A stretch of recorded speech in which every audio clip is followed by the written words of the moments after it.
Round 3 at the European Open was lined up for a great battle in the FPO division. The wagon for Kristin Tattar has been going steadily on the road, but at this moment the wheels are starting to fall off. Trouble all over the place for Kristin. Can she stay in?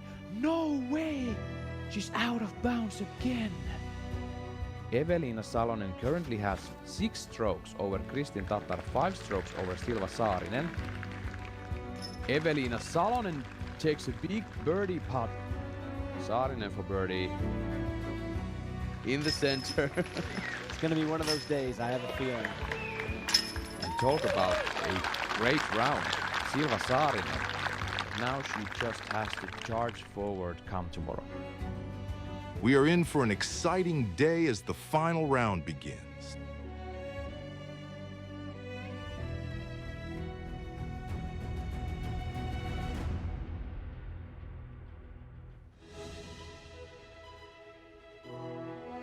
The dawn of the Sunday, 21st July in Nokia holds a great amount of tension. The Championship Sunday has arrived in European Open 2024, and we're gonna see the beast Nokia Disc Golf Park once again. The FPO players, some of them already on the field, but some of them still waiting for their turn to challenge this course one more time. Here's one of them, Evelina Salonen, your current leader over Silva Saarinen and Kristin Tattar. They arrived early to the premises to prepare themselves for the final round. And welcome to the booth here besides the hall 18. Ja oikein mainiota huomenta kaikille suomalaiskatsojille. Tervetuloa European Openin 2024 finaalipäivään. My name is Esa-Pekka Tupala. I'm your host today, and with me once again the wonderful 5-time world champion Hall of Famer Juliana Korver. Good morning, Juliana. Good morning. Thank you very much. How are you doing this morning? Are you excited? I can't wait to get the action started today. I just think that there's going to be so much to talk about and so much to see. I think you would agree that we both were kind of baffled after yesterday's round. Something really kind of odd was going on, and the big story of the day was Kristin Tattar's round. She had some desperate moments there on the field, and that is what the reason why she's now third and not the first going on to the final day.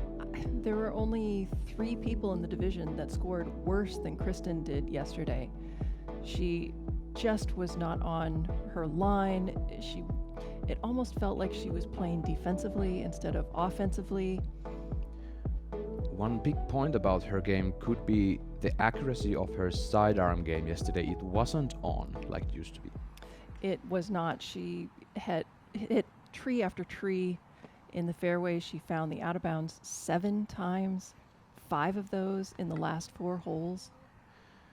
The 8 over par round yesterday at the Beast was tentatively rated 906, and that is the worst round by rating since 2019 in Estonia. That was rated 853. She lost a playoff to Marli Vaat then. Unprecedented for Kristin Tattar for sure.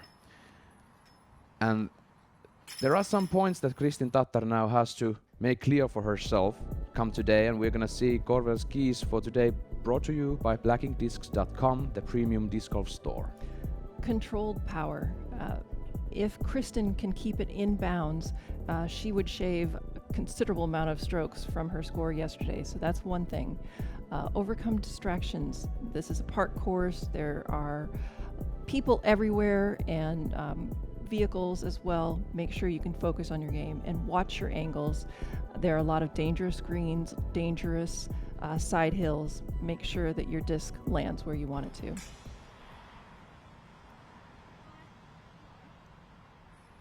Evelina Salonen and Silva Saarinen are now battling at the lead. They have 3 strokes separating them when they start the final day. And one of them could become the second non-US player to win an FPO major in their home country, and that is something special. I believe you know the first one in that category, Birgitta Lagerholm. I certainly do. What a wonderful player she was back in the early 2000s. She was the first European to win a World Championships, and that happened, I believe it was 2004 in Des Moines, Iowa. We've seen great things from both Evelina and Silva this season. Of course, we heard about Silva's streak, 5 events in a row at the DGPT Europe. But then Evelina already has an Elite Series win too, and a major win this season, so anything can happen. And we are going to have a tight race for the top, whoever it is. We are going to see some highlights here. If Evelina makes these putts from circle's edge without any hesitation, she's a clear front runner with those 3 strokes. Evelina is the best of the 3 off the tee statistically, and that is one thing that could propel her to victory. But Silva is our best putter in the division, so if she's making putts from C2 and C1, she could easily erase that gap. Can the Finns finish? That is the question for today. Can Evelina or Silva keep it steady and keep charging until the very end here today? And Kristin is still reaching for her first major this year. She didn't do well at the USWDGC. She didn't take down the Champions Cup because Evelina was there before her on the podium. And the Europeans, they're on the top, and for the first time ever, we have a major final round lead card without any Americans in FPO. But we'll see 3 Americans in the chase card, and this is one of them. The big money Missy Gannon will tee off just after the short break on the network, so grab your snacks or breakfast, that is, and be right back.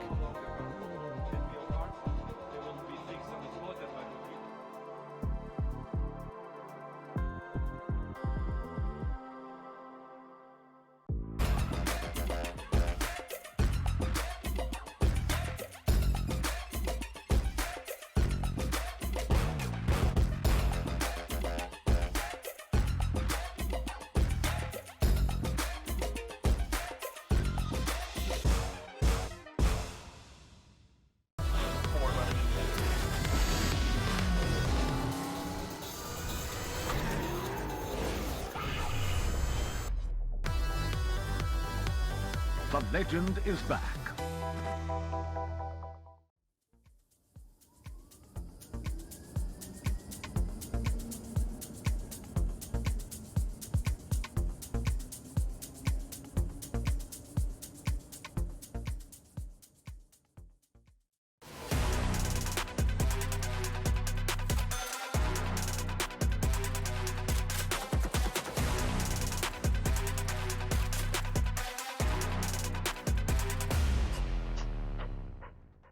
My relationship with Suga, it's just like a family. Sometimes they just surprise send me a thing I'm not even know. When I arrive home, boom, the box. Such a great product, and Zuka's always there for me whenever I need anything. After every tournament, I get a call. No matter the results, they're always there supporting me. They have so many different things that can be a solution for a disc golfer. That was really one of the main reasons why we partnered, is because I wanted the best of the best. How do they know I want that? I'm like, duh, that's how the family thinking about you. Your rating is one of the most valuable things you get with a membership. This gives you accurate numbers to track how well you've been doing and your overall improvement in the game. You also get a member number when you register with the PDGA. Your PDGA number is a stamp for when you got involved in the sport. It's a badge of pride for players and a part of your disc golf identity. Get your number today. Visit pdga.com/join. The 2024 European Open is a PDGA major and is presented by Discmania.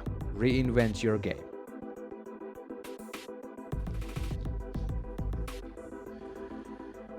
I'd like to remind you, everybody, that we have a discount on the yearly base price for the DGN Pro subscription.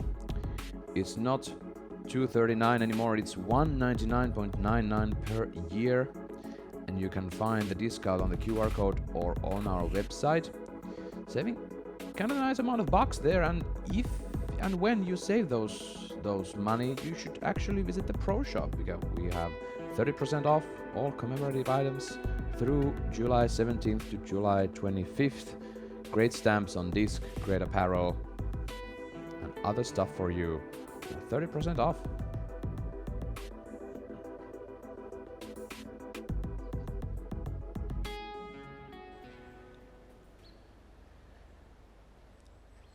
We are seeing live footage for the clouds over the Nokia area, but we are told that the forecast says the clouds should clear in a few hours, and we should not have any rain today.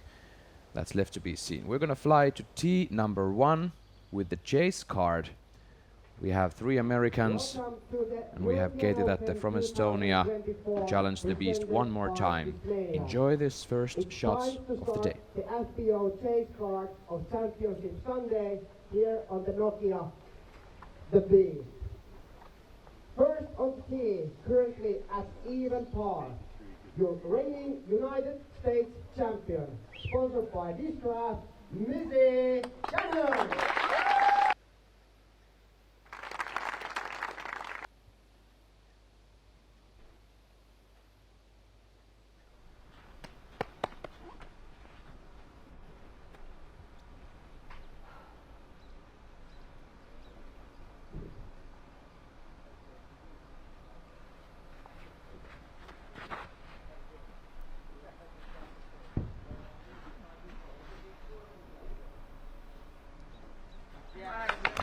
Gannon is on the green but rolling still. Stay.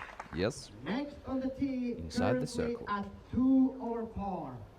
Sponsored by Latitude 64 from Estonia, Katie Tattar.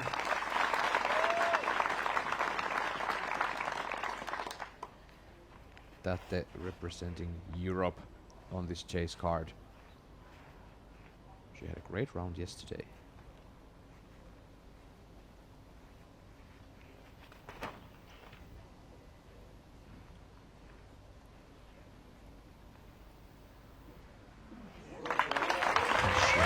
Perfect shot off the tee. Next on the tee, currently at 4 over par. Your 5-time world champion and 3-time European Open champion. Sponsored by this draft from USA, Paige Pierce.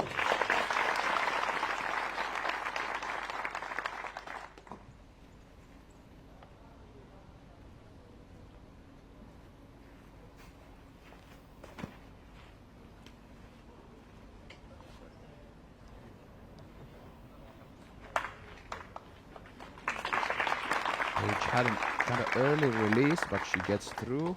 Next on the tee, also at 4 over par.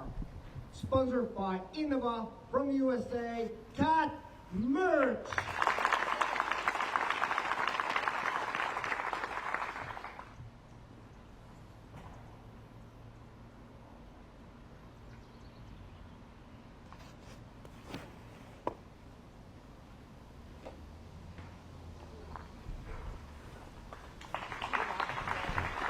Got some skip towards the basket.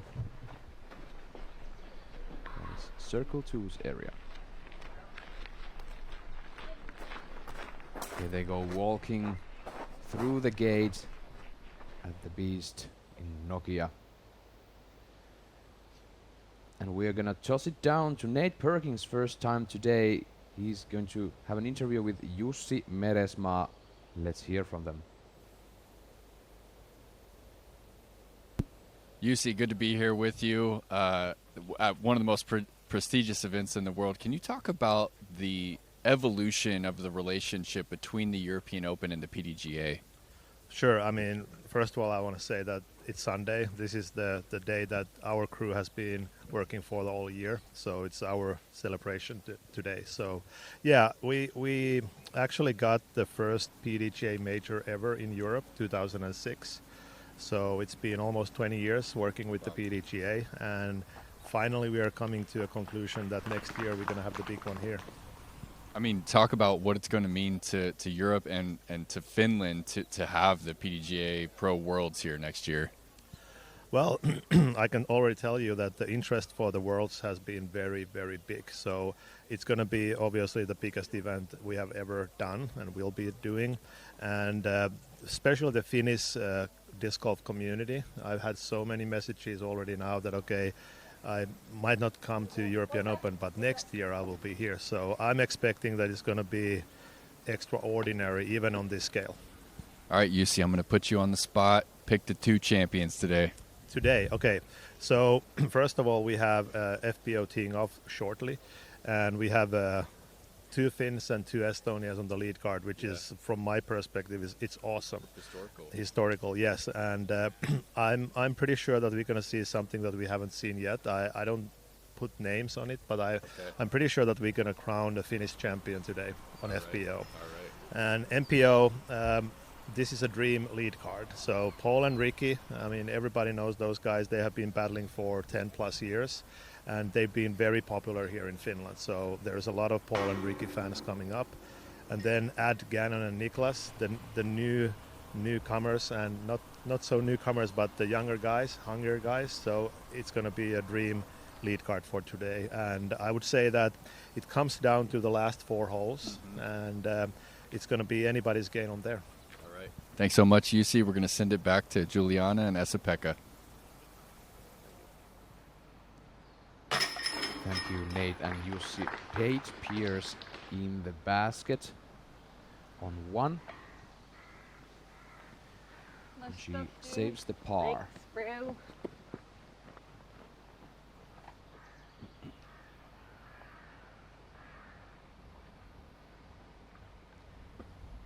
Got Merge and Lizzie Gannon laying up their second shots close to the basket. And we still have the only European in the card under the bucket. Get it up there, takes the birdie. We're gonna see the lead card tee off in a little bit. But before that, we're gonna have a short little break here at the network. We'll be right back.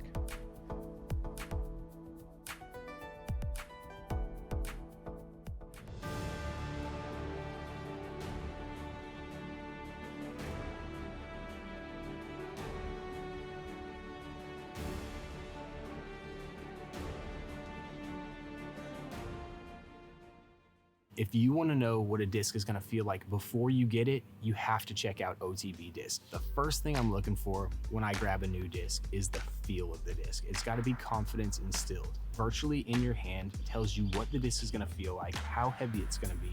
It's everything you want to know before it shows up to your house. It's really, really helpful in not only finding a disc that looks beautiful, but is also exactly what you're looking for it to feel like. Of course, when you're dealing with OTB, you're going to get only the best.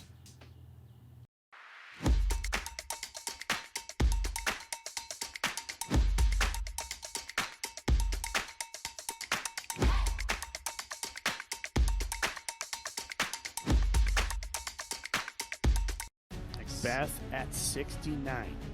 I just told myself, you got to will this one in there. Whatever you have, just will it in there. This man is unbelievable. This is what athletes live for. This is the moment.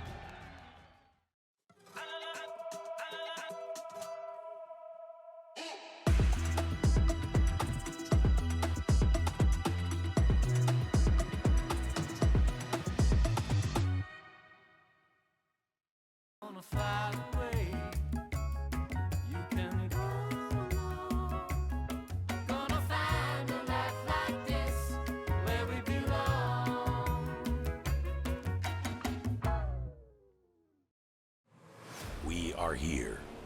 We are one. We will fight. We will fall. We will prevail. From the fjords of Norway to the shores of Spain, from the fire of Iceland to the hope of Ukraine, 30 countries, one voice. Go Europe.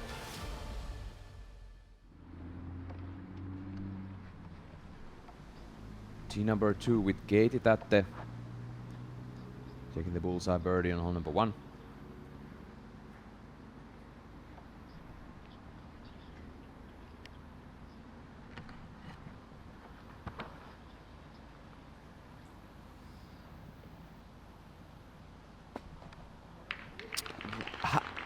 unbelievable shot. It's harder to get to this basket with a backhand turnover than it is a sidearm, so that's a remarkable shot.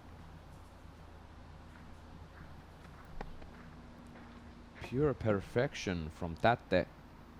She'll be putting under 2 meters, combining holes 1 and 2.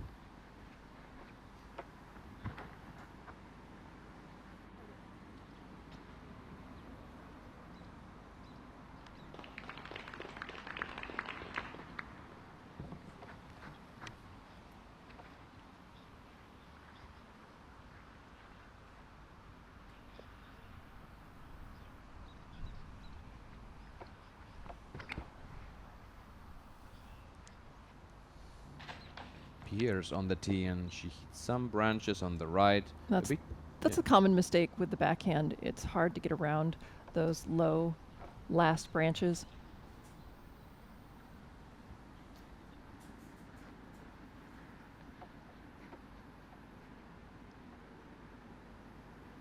Cat merge.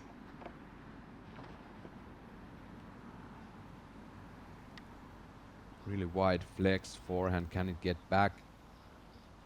Bounce. She gets a red flag. So Cat merge has a long upshot to make for the bogey. So look at this again. Not quite getting the roll back.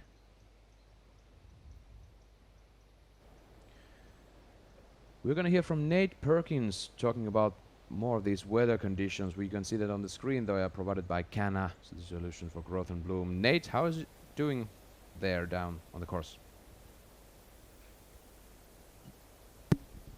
Yep, it's doing just fine down here on the course. 65 degrees Fahrenheit right now, overcast, slightly humid, so it feels more like low 70s, and there's no wind right now. Looking at the wind radar, it's supposed to gradually pick up over the next couple hours, so I think when FPO rounds the corner to the back nine that the wind is going to be a little bit more relevant, but right now it's time to shred here on the front.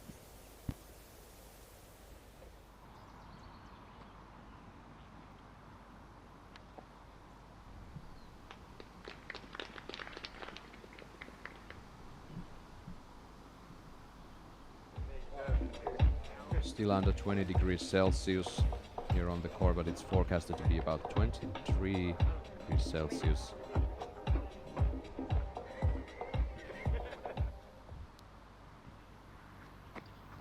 Paige Pierce hits the cage from outside circle 2.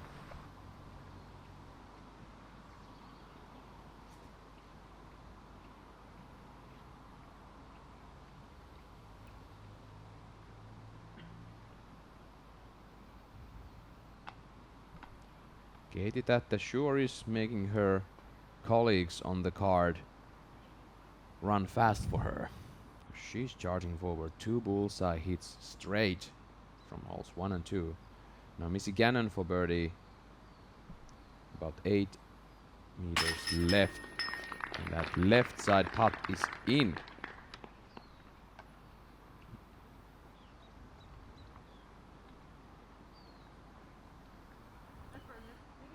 Missy Gannon starts the round with a par and a birdie.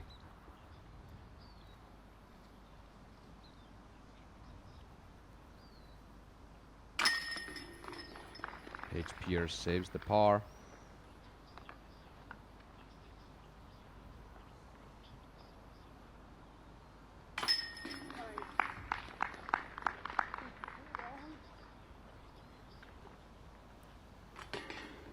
Cat merge. Picking up the bogey after the out of bounds. Katie Tattar. Beautiful bird.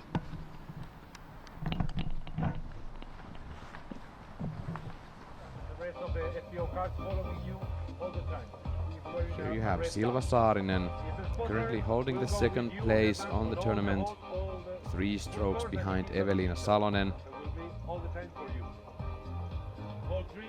She's just dominated Europe this season, as you might already know. We're gonna see some highlights. She took down Norway, Heinola Open in Finland. Turku Open. After that, 5 weeks straight. Ale Open. The Swedish Open champion 2 times in a row for Saarinen. Just a marvelous season, would you say? Oh, 100%. She's actually the next progression for such a wonderful season would be to take down a major, and she's in a good position to potentially do so today. She's chasing Evelina Salonen once again, as she did at Finnish Nationals a couple of weeks back. Funny enough, there was one island hole that made a big obstacle on her way to achieve that goal, and that is practically the main reason she was not able to do that. And we have an island hole here at the European Open, although from the past few years it has been changed quite a bit. We're gonna get there. It's not number 18, but it's number 16. And Missy Gannon from the chase card, tee of 3.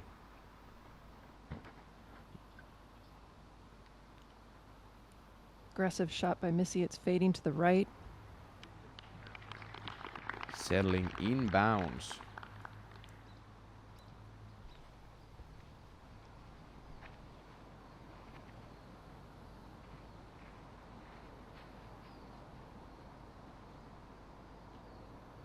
Paige Pierce on the tee.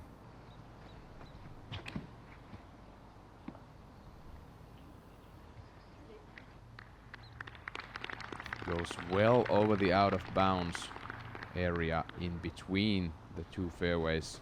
Perfect shot. Right in the middle.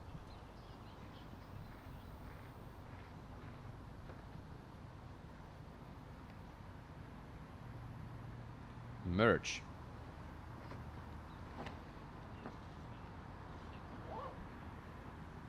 This is high. This needs to settle down. Oh my goodness. Gets the late carry with the turn and then just fades. The tension is rising on tee number 1. Do you think that Finns know what they're facing, what they could achieve here today? Oh, absolutely, they know. Yes, they know what's on stake and how much it's within their grasp.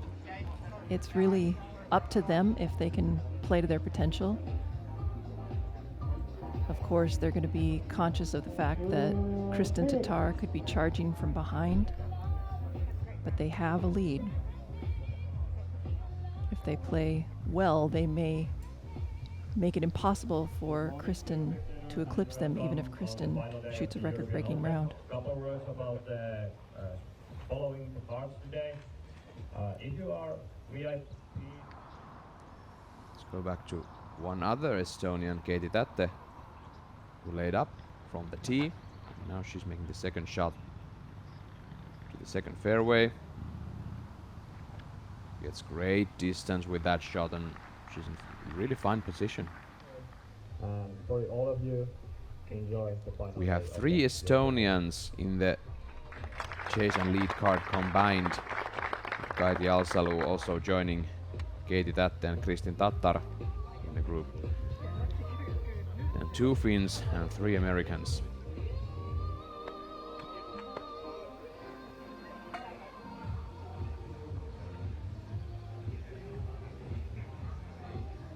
Can you feel it, Juliana?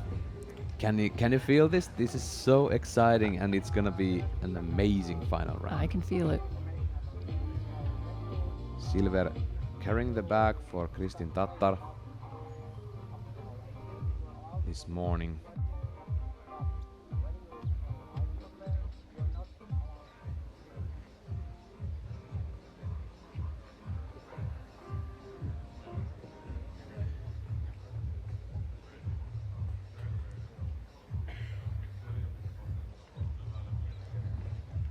My. Now we can maybe get some signs of tee number 1 if there is shakiness or something going on with the players when they step on the tee and look for the line they're gonna throw. Well, yesterday Kristen had a great line on hole number 1. She was just a little bit long. Welcome to the European Open Here we go. 2024 presented by Discmania. It's time to start the Championship Sunday FPO lead card action at 9 a.m. here on the Nokia Cadiz. First on the tee, currently leading the tournament at 9 under par. Your 5-time Finnish national champion, sponsored by Innova, Evelina Salonen!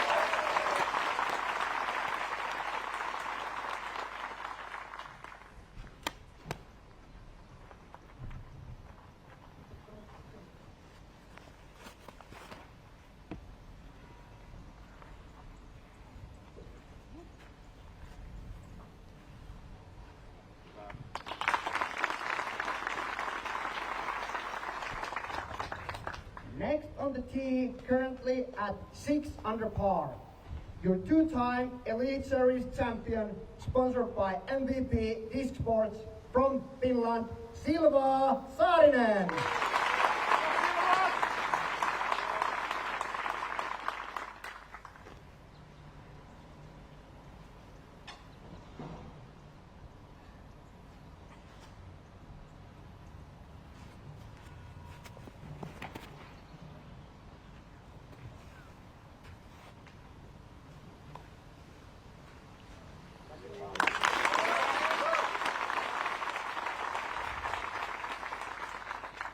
Next on the tee, currently at 2 under par. Your 2-time world champion, sponsored by Latitude 64 from Estonia, Kristin Tattar.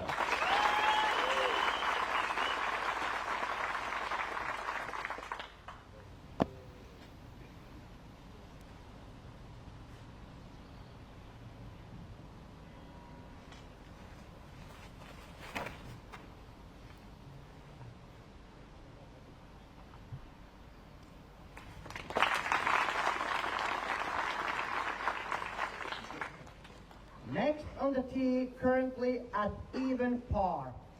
Your 2-time Estonian national champion, sponsored by Prodigy, Kaidi Alsalu.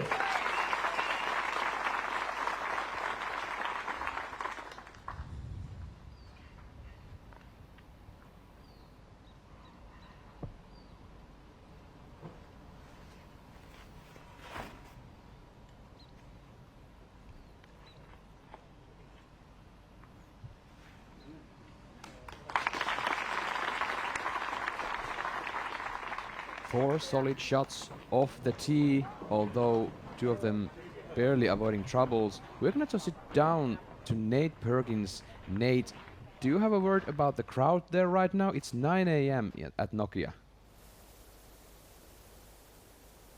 Yeah, they're lining the fairway of hole 1 and really starting to fill in here.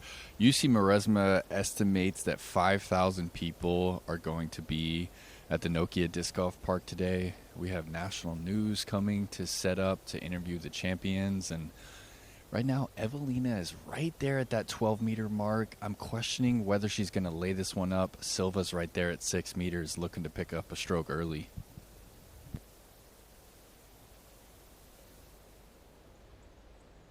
And if you are just joining us, it's great to have you here.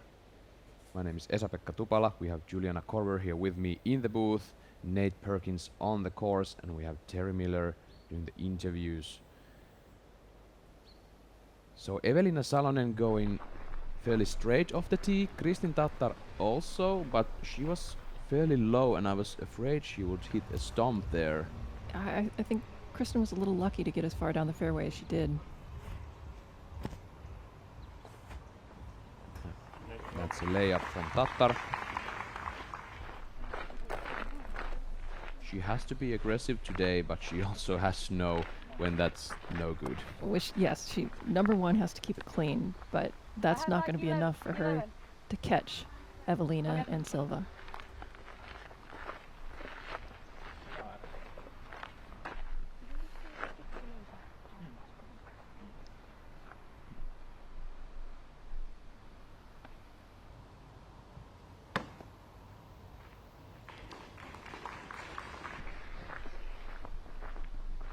Alsalo also with a layup.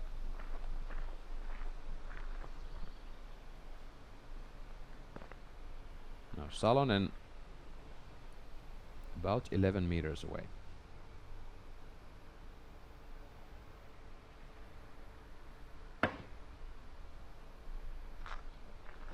Kind of a soft beat.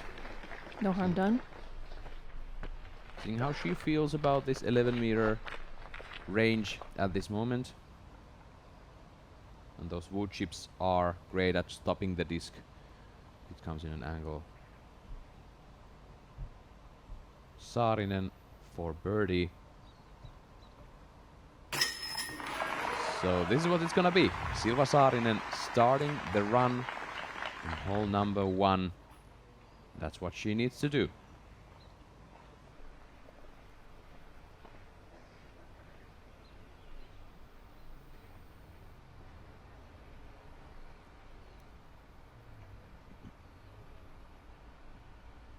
Salonen for par. In the basket. Yesterday, Evelina started the first 3 holes with par, birdie, birdie, and Saarinen took 3 birdies in a row. Kari Alsalo, after yesterday's birdie, she's gonna settle for par today. Kristin Tattar, par like yesterday.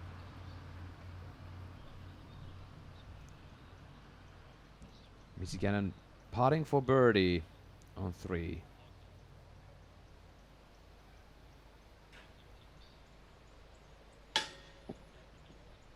Missy hits the band and she gets rolled down, and she's gonna be further away than she just was.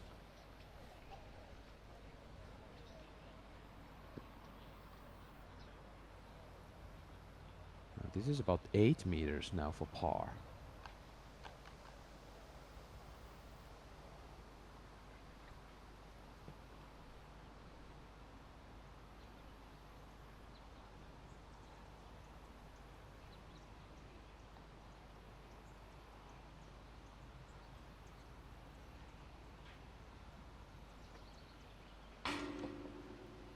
She hits low. That's going to be a 3-putt green for Missy Gannon.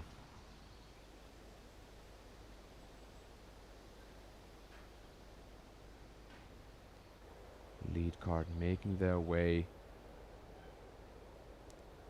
through the players and staff's parking lot to tee number 2.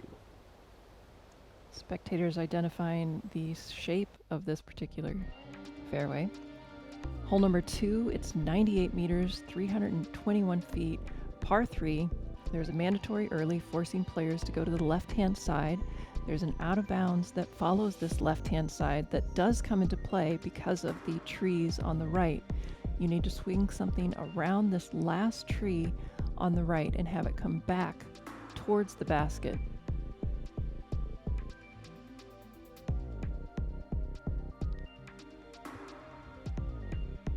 Usually the discs that have too much steam, if there are any, they are stopped by those trees behind the basket.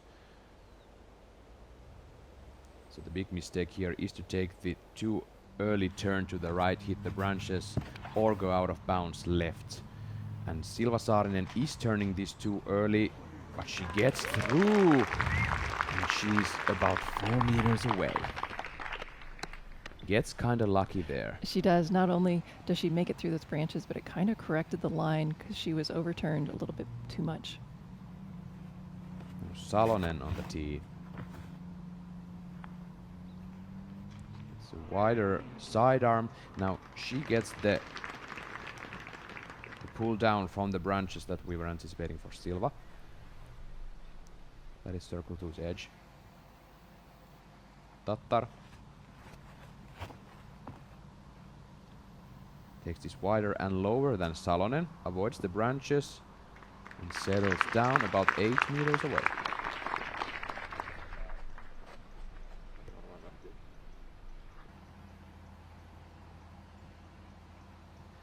Alsalo.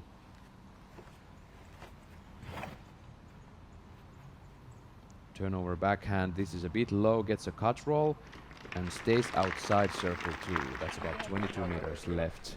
It's going to be just about 70 feet.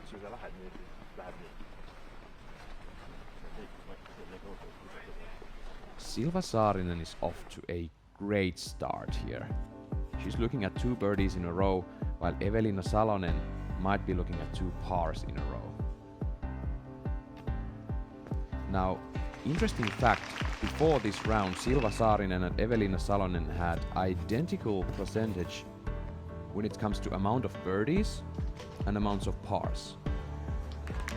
Practically also amount of bogeys or double bogeys, but Silva Saarinen has 4 double bogeys, where Evelina Salonen has 1 from the first 3 rounds this event.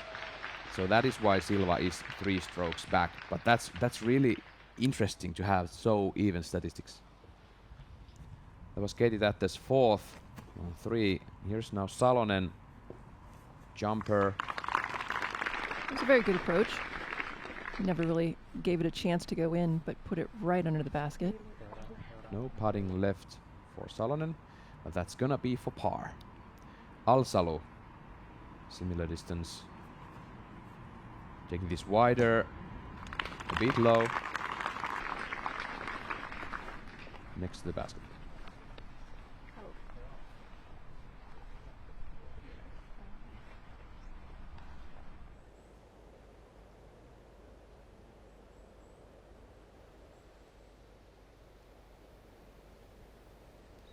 Take a look at that. Silva Saarinen about 3.5 meters away for a second birdie in a row to take the lead back to 1 stroke.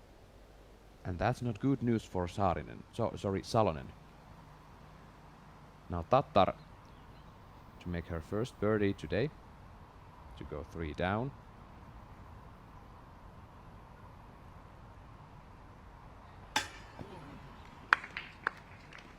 Center lined, but too high. I'd rather see her miss high than low, but she doesn't have a lot of room today. She really needs to hit everything possible. At this point, the main reason is this woman right here. Saarinen makes an easy birdie from 4 meters.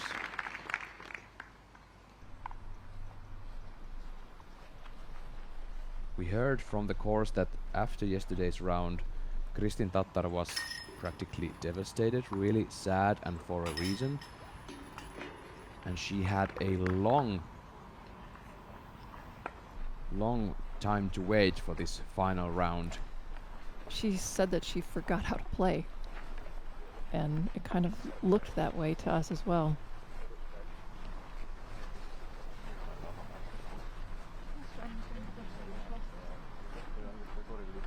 She had about 18 hours to think about yesterday's round and take as much rest as she could before coming back to the course to make the warm-ups.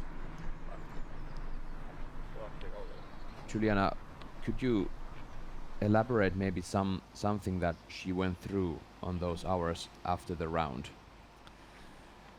Well, she always says that she needs to give herself grace, and I hope that she did so yesterday, because if you start to criticize yourself for mistakes that you made, then it's really hard to get past them. So I hope that she's able to just forget about yesterday and look forward. She's still in the hunt. She has to play nearly perfect to come on top, but she still has an opportunity, so that's what she needs to focus on. As we go to tee number 3 with Silva Saarinen.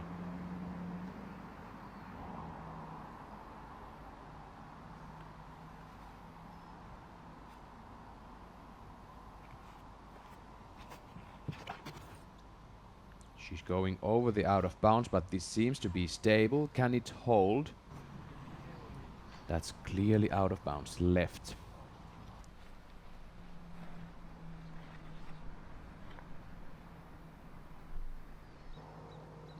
Evelina had a very big drive on this yesterday.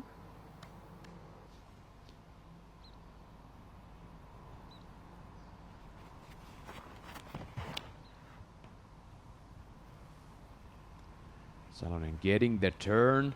She doesn't want any skip. That's also out of bounds left. Okay, so Salonen doesn't get practically as much advantage from Silva that she could have gotten. Kristen's throw has a driver in her hand. During the press conference, she said that she was going to, if she was going to change anything up from last year, it was this hole, and she was going to lay up, but it doesn't look like she's planning to do so today. She's not doing that. She gets the turn. This is looking really, really great from Kristin Tattar. Statement right there. She's in it. Absolutely. That is definitely a statement. And if she wants to, she could have the distance to challenge the eagle just a bit, but that would still be practically a safe birdie. She's looking straight at the line towards the basket. She got great distance off the tee. Now it's just a question, how well does she feel about her confidence right now to be aggressive? Let's take a look at this again. Powered by Nakwa Lifestyle Power. And it does take a lot of power and accuracy to find the second landing zone here.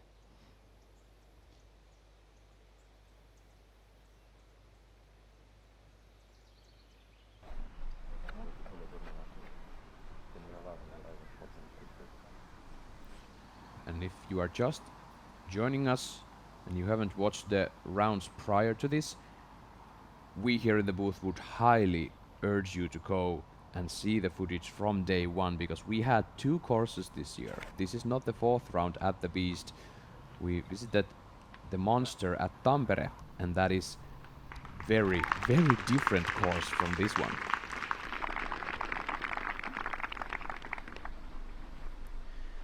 The holes at Tampere have a kind of similar look towards this hole number 4, where Missy Gannon is now on the Beast, but this is missing about 50% of the trees we had at Tampere.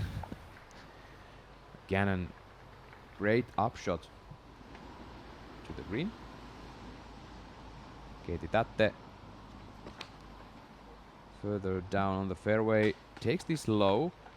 She gets some skipping on the ground, but she's further away than Gannon. Deep circle 2.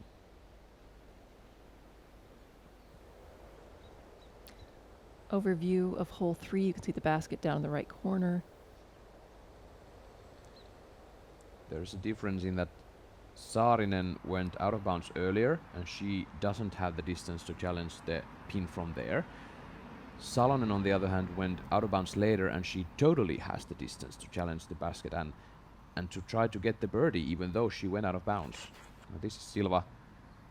Takes it high, doesn't risk the out of bounds right. Heisering back, staying in bounds.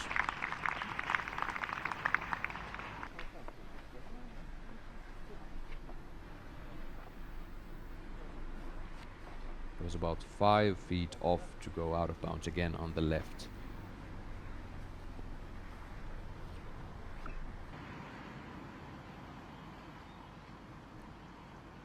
And what makes the achievements of Silva Saarinen this season even more remarkable is the fact that she has totally a new bag for the season. She had the off season to learn those discs, and Evelina Salonen has been throwing the same discs for years. Good point. Tattar taking this low, has stability, wants a skip forward. Great shot. She's looking at an easy birdie.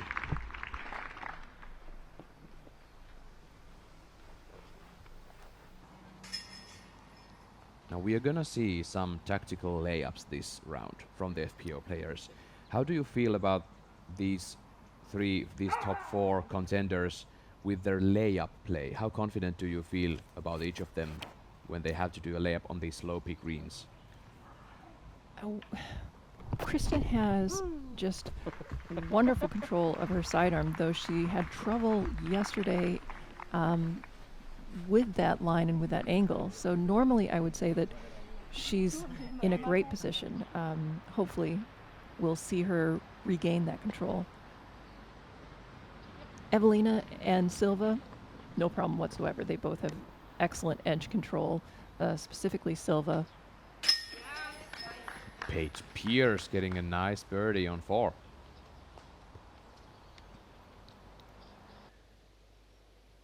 Take a look at this again.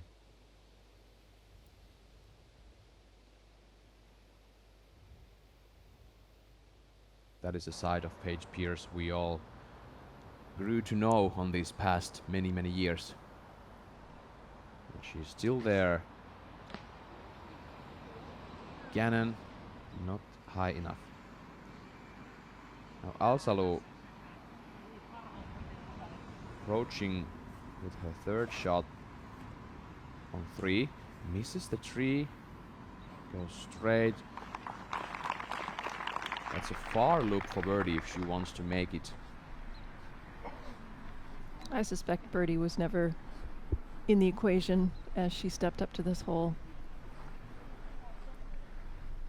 And when we approach these greens, there's a clear balance of who of these 4 top players we are trusting the most on the putting green. Well, at least today. This woman right here is the highest rated putter in the division, and she shows no fear around baskets regardless of the topography, the distance, the angles. Saarinen doesn't quite hit her line, and she's not on the green yet.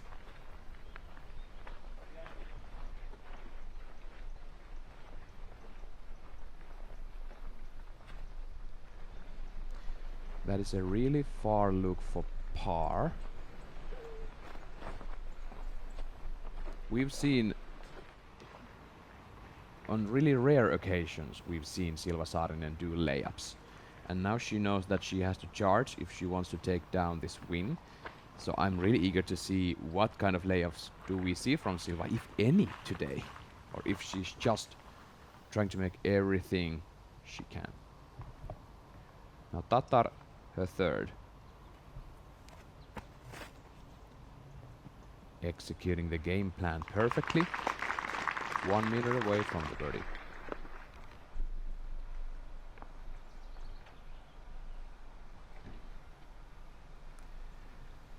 Saarinen is pondering about this. It slopes away behind, and there is out of bounds behind it. I think that was a very smart play.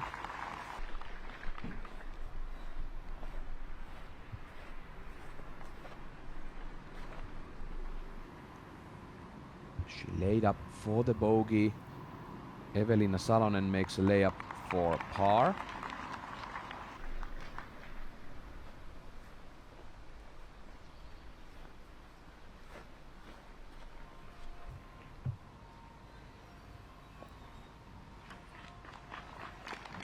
Another layup from Kaidi Alsalu, so no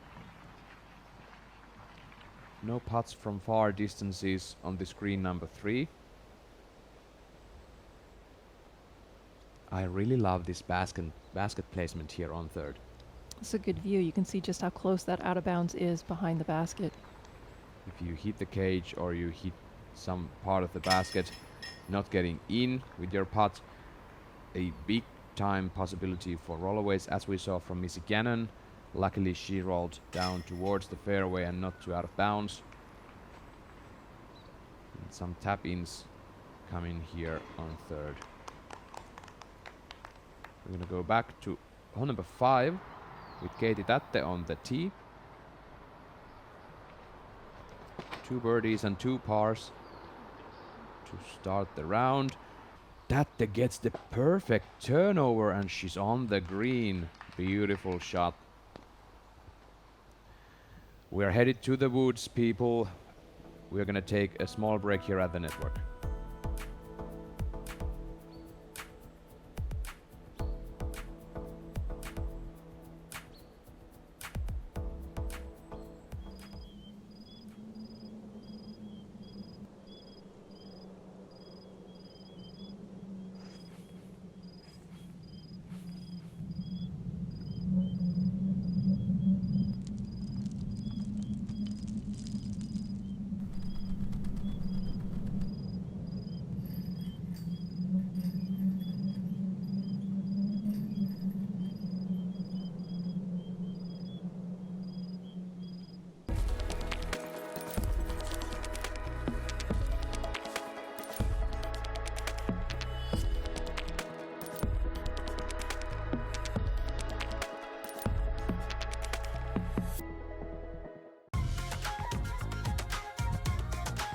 pounds the best of the best. It's the quality, the craftsmanship, the vision for what a bag could be. I don't think anyone's disputing that it's the best made bag.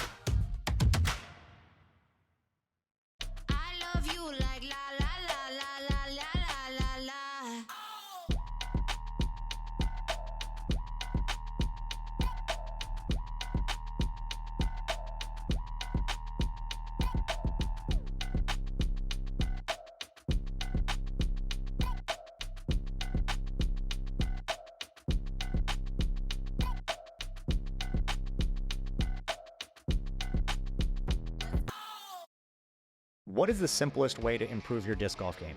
The answer, learn from the very best. Paul Ulibarri, Simon Lizotte, Ezra Aderhold, and Holland Hanley. They're not just players, they are your elite coaches guiding you every step of the way. The Power Disc Golf Academy is the premier online disc golf academy with over 150 on-demand lessons that are specifically designed to improve your skills right now.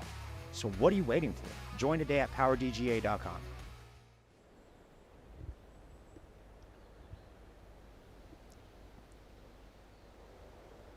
These tighter wooded fairways are close to the public, but the VIP spectators can follow the group while they're challenging these holes from 4 to 8.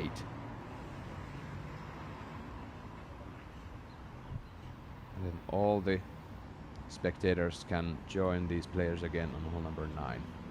Tattar, tee of 4. This is high. Still some hesitance with her forehand, I feel like. She's not exactly in trouble with that, but she didn't get as far down the fairway as she would have liked. But yeah, the line did not seem sharp once again. Evelina Salonen, on the other hand, almost piercing everything with this forehand throw. Gets one last branch, and now she's a bit tucked. Besides that trunk.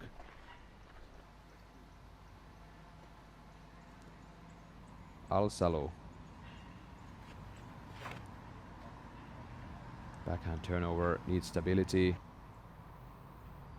And gets through everything. She's in the middle. About as accurate as you can expect on this hole.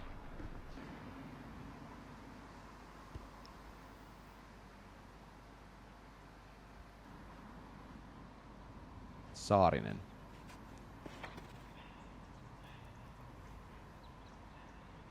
This is looking just what you want to do off the tee.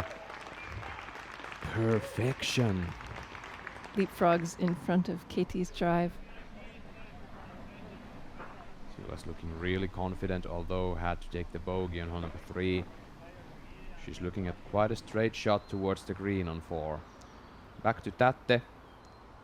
Putting from birdie.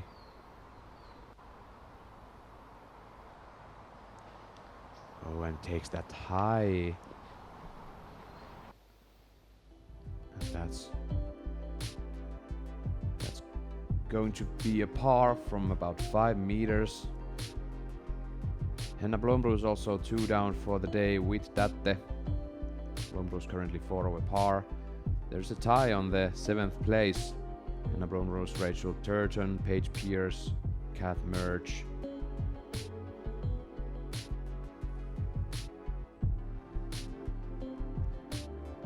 Seems at this point quite like a bike race to me. There's tight groups all over, +4 even par, then under par for the top 3 players. But I'm really happy that we are playing disc golf today and not spectating a bike race. But a race this is for sure, to the top. It is a race, yes.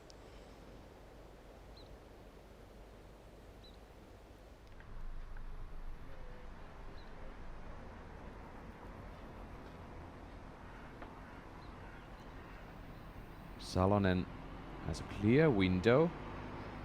She's going to use the forehand throw.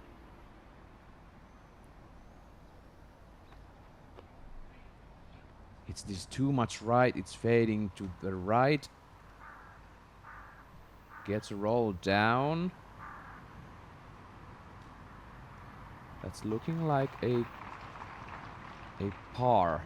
Yeah, she has a clear window there. She's looking at the par. I think that roll actually helped her, gave her a little bit more of an open look at the basket. Tattar got through from the left and got a hyzer back towards the fairway, but this is not the view you want to have for your second shot.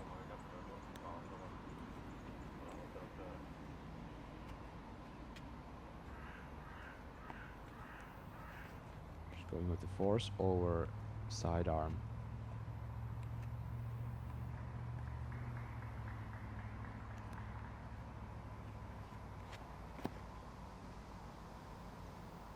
Takes the wide gap, and Kristin Tattar is in the bullseye. That's gonna be a birdie.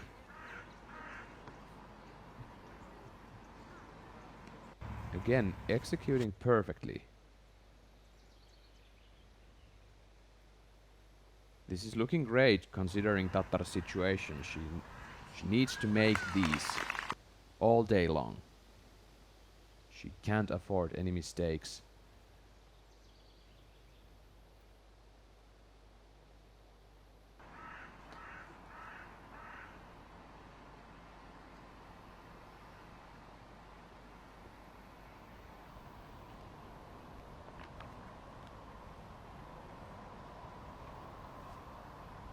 Alsalo now throwing 2.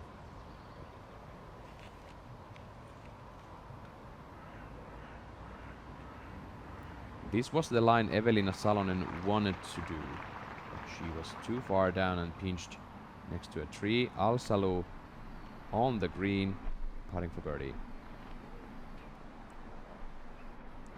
Nate Perkins, what does Silva have left here to approach the green? It's probably 325 out, but she faded just enough that she's in an interesting spot. She's got to decide hyzer flip, but it actually looks like she's going to try and feed it through this line on the right. Kind of draw it in from left to right a little bit. Going standstill. Good angle. That looks pure. It's skating up. She's also inside the bullseye. We're going to have a battle all day long, guys. I couldn't be more happier now joining Juliana, you in the booth. This is marvelous to look at.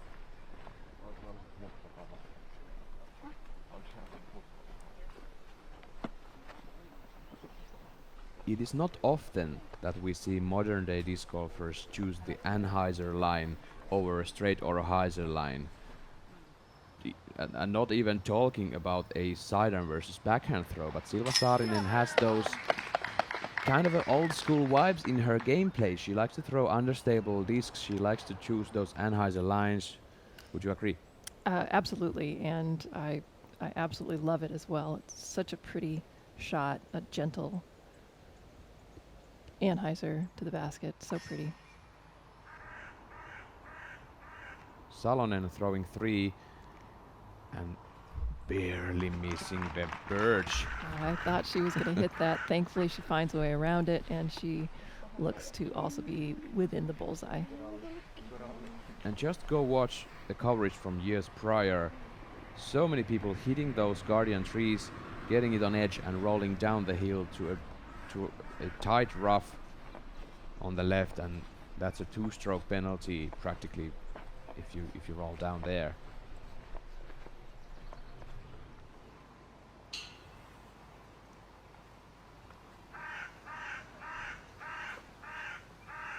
Kaidi Alsalo on the green.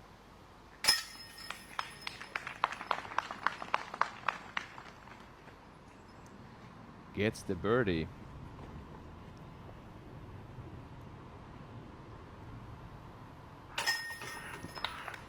Saarinen, great birdie from her. She doesn't have a par yet today. 3 birdies and 1 single bogey. And Evelina Salonen, now putting for par. She has nothing but pars on her card. Evelina now only 1 stroke ahead of Silva.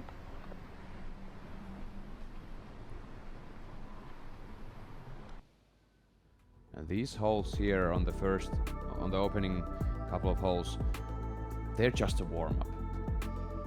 We're gonna need more accuracy in these woods, then we're gonna need more distance and accuracy when we go to the field again. Exactly. We're gonna fly through hole number 5. It's a par 3, 102 meters, 335 feet. This hole is on such a severe side slope. It slopes down from right down to the left. If you do not stay on a flat line, if you fade off early, if you're throwing a backhand, you can be a long way down the hill.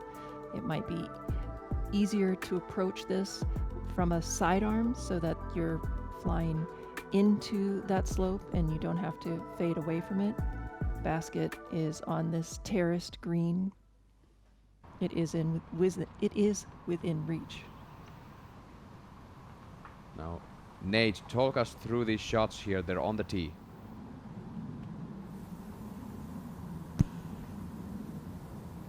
Kristen has been throwing a little bit of ante out of the hand. She's got it flying. Fades just in front of the tree. Gets the good skip, but she's just outside the circle. She has a decision left. Will she run it with the slope behind this bucket? Kaidi going flat fairway here. A little too much height. Peeling off on the right side. It finds that gap and actually skates around the tree on the right. She's out there at 6 meters. Silva likes to throw this a little flippier. Trying to get the nose just down. A little bit of hyzer. She's pulled it off her line a little bit, but it is also trying to fight through the right side, and she's just at the edge of the circle, but she's got that gap right in the middle of those two trees.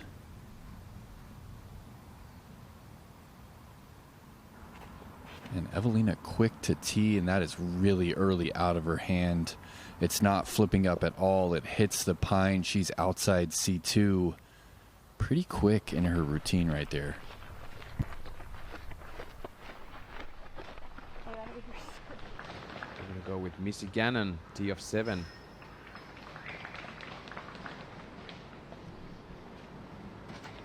.630 feet, 192 meters. Laces the gap and skips couple of trees on the left. Looking good for Gannon.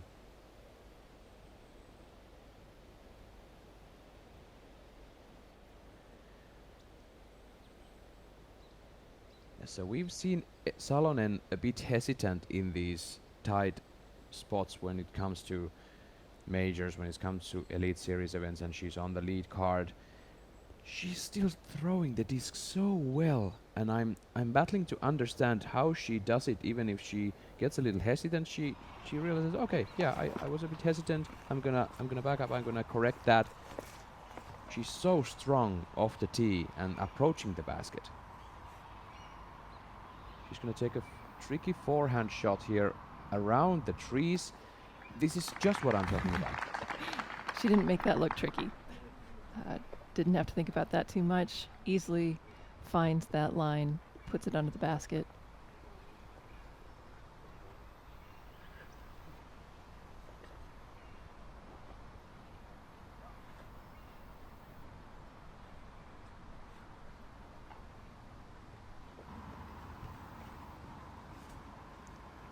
Tattar is looking at the basket about 12 meters away. And just like Nate told us, there is a big drop behind the basket. If you airball it, you're going down, but if you just slide off, you will still manage the par. For the birdie. Tattar hits the cage and gets the edge. She's rolling down. 11 meters now left for par. Now for my end, Tattar was doing exactly what she should have been doing. Absolutely. She doesn't have room to lay up today.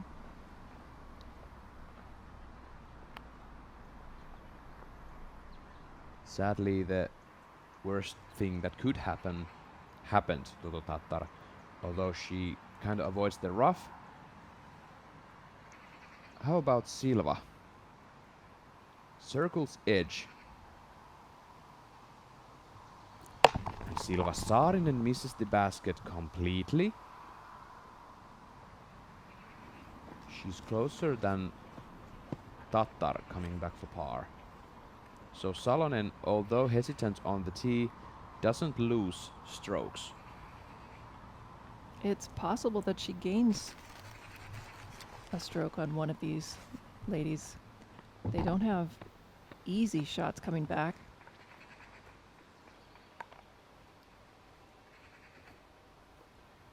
And Tattar actually facing some branches from that ancient spruce.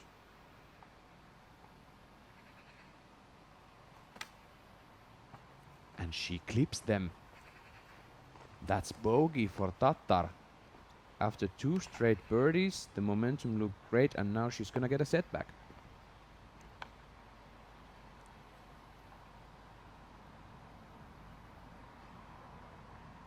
Saarinen to save the par from 29 feet.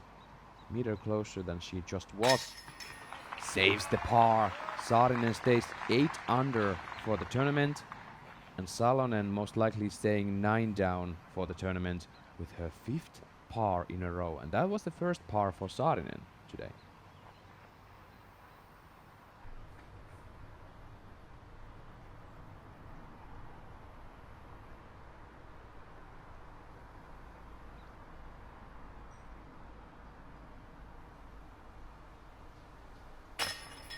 Alsalu catches the birdie, being the only one of the group to do so, and she's now under par for the round and for the tournament.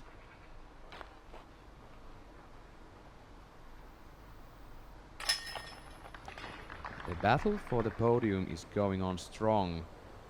We have Missy Cannon, Katie Tattar there in the conversation too with Alsalu. And of course Tattar holding the 3rd place at this moment. But Alsalu got 2 strokes of Tattar just on 1 hole.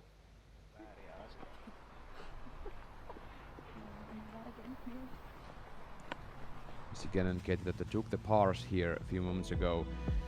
Now Salonen has some hesitation now on the tee. She's not as well prepared to every big shot that she normally is. She was a little off on hole 1, a little off on hole 2. She went out of bounds on 3. Yeah, she's not been sharp off the tee, and that's usually what she's known for.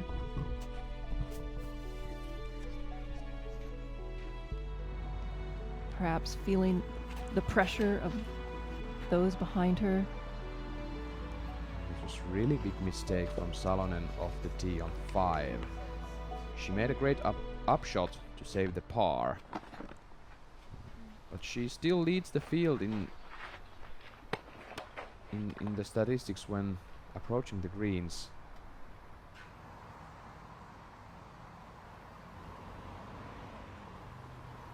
Alsalu with the birdie, taking the tee on hole number 6.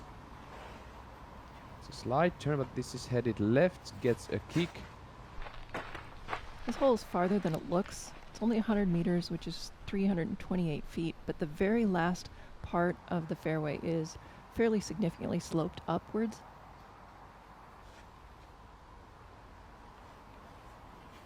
Saarinen hits the first available. Silva Saarinen doesn't hit her line at all. She settles about 10 meters in front of the tee. Huge place for Evelina Salonen. She makes the shot going straight, and she gets a roll away from the tree, settling circle's edge. That was a much better line, not quite perfect, catching the guardian trees on the left, but much better than we've seen so far today. And Tattar, 4th on the tee, takes the line a bit to the right, but she skates forward. And she's on the green about 6 meters away. I feel Salonen might be a bit further than on circle's edge. We'll see real soon. Take a look at this from Saarinen. way too early out of her hands.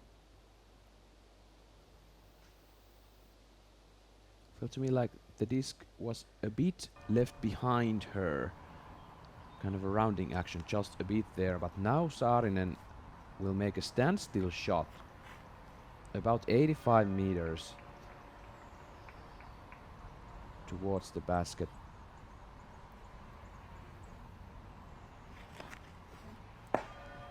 And she's low. She's low, she hits a stump. And she's facing a bogey. Another mistake from Silva. Low and left, and she hits. There might be a root or a rock on the ground. Both those shots slipping out of her hand early.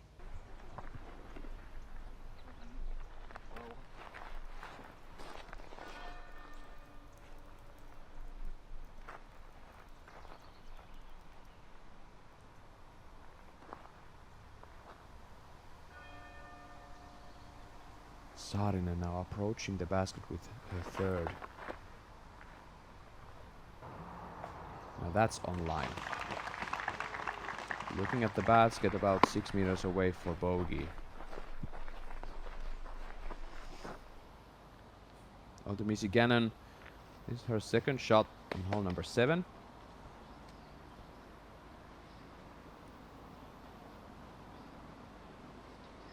Just over 90 meters to the basket, 314 feet left.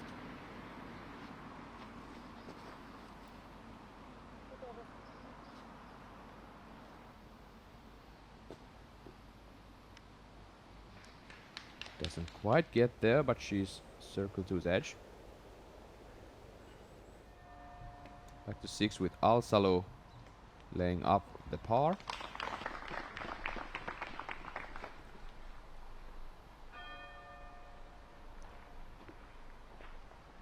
The church bells are ringing at Nokia.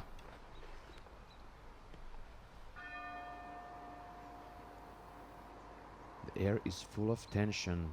Now Salonen, yeah, she's closer to circle two's edge, and she gets the edge and rolls back down. Salonen rolls back down, and now she's even worse positioned. That circle two's edge behind a bush. That was a big mistake. I don't think she was actually going for the putt there, so she should have, on an incline like that, the worst thing to do on a layup is to hit any part of the basket. And the contrast between the execution of up shots with throwing the disc in regards to putting the disc with Evelina on those up shots, approaches. I feel like she's really unconfident approaching with a putting motion, and we saw that just there. She took the roll down and she has nothing to do but to lay up for bogey.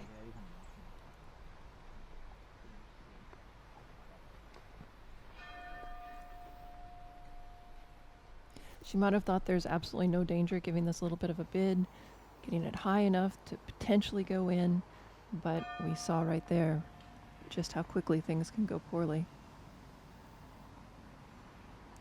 Kristin Tattar for birdie. She gets 2 strokes off of Salonen and Saarinen on one single hole.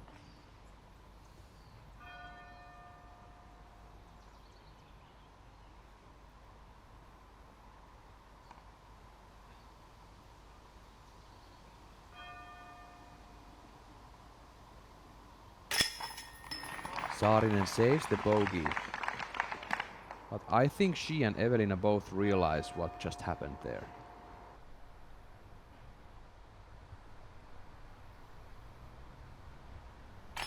And Salonen doesn't even get the bogey putt in. She drops out from the left side, and Salonen taps in a double bogey on 6 after the tee shot landed about 19 meters away. That's a 4-putt green for Evelina Salonen. And Kristin Tattar gets 3 strokes from Salonen and 2 strokes from Saarinen on 1 single hole, number 6. Take a look at this again. Arrogant, hesitant mistake from Evelina that might end up causing her big time when it comes to the comfortable lead she had before this round. And she hasn't looked comfortable yet this round. Silva Saarinen and Evelina Salonen tied on the first place, 7 down through the tournament. Kristin Tattar holding 3rd place, 4 down, and currently 3 strokes behind the co-leaders from Finland.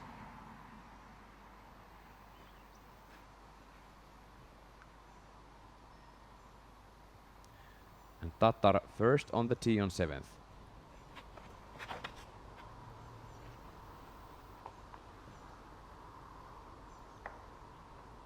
Tattar hits a tree in the middle but doesn't roll down too much, it seems like.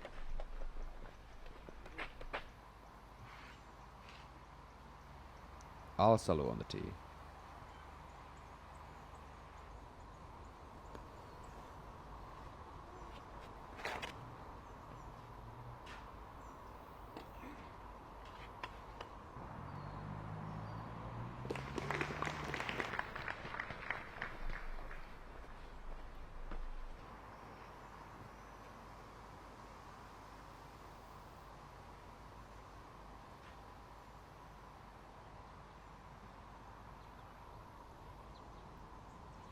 Saarinen on the tee after the bogey on hole number 6.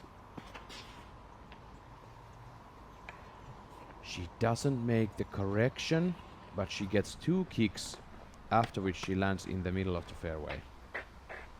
That's not gonna be a birdie for Saarinen for sure. She's now looking at the par. Now can Evelina Salonen get a solid shot off the tee of 7?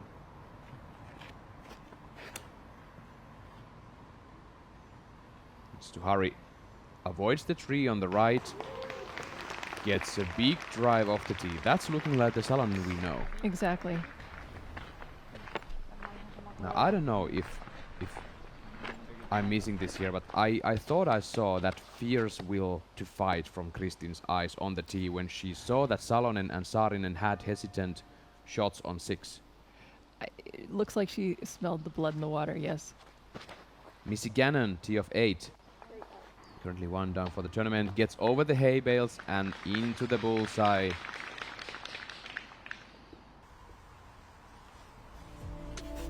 Saarinen struggles over 2 of the last holes. Shots off the tee. Another missed early line release. Left. Yeah. She's gonna thank that second tree later. That's in the middle.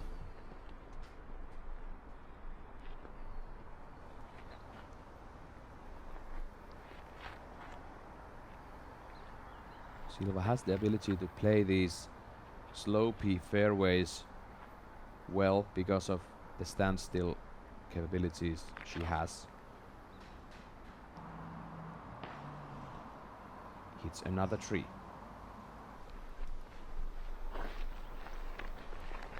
I like the look of the release on that particular drive better than the previous, though. Missy Gannon takes the birdie on 8. 2 under now for Gannon. I feel like Silva might be now gone for about 3/5 of the hole number 7. So she still has a long upshot to make towards the green. And she's off on the right-hand side, which means she's probably going to have a pretty significant turnover shot to the green, which she likes to do. Tattar up next. Ooh, that's a tough lie.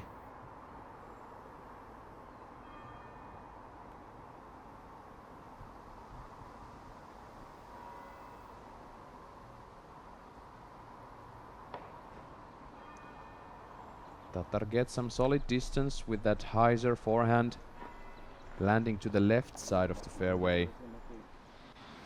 Back to Missy Gannon, tee number 9. She's taking the backhand turnover. She gets a kick right, but she's safe and on the green. About 5 meters away for birdie for Gannon. Alsalo throwing 2 on 7.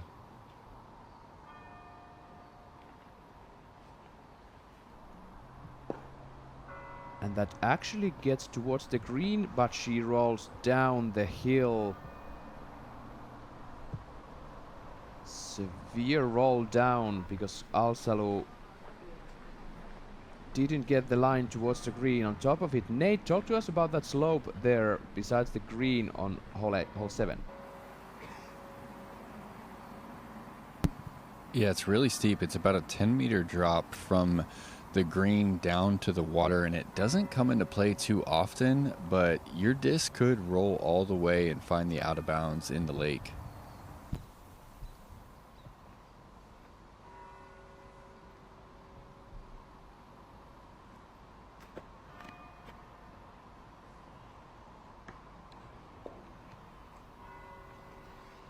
Salonen, her approach hits a tree. She's still quite far away, looking par at best. And now Saarinen. She sees the basket. Yeah, she's not tucked as far right as I thought that she was.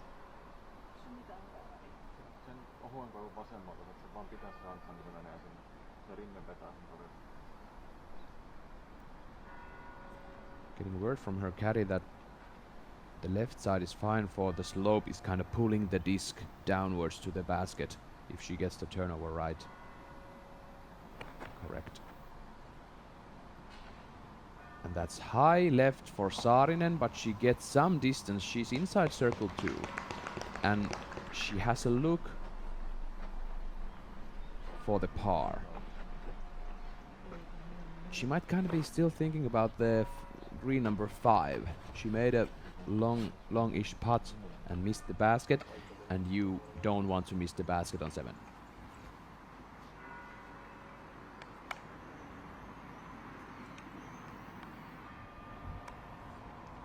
The slope behind this hole number 7 might be the most well-known on the whole course.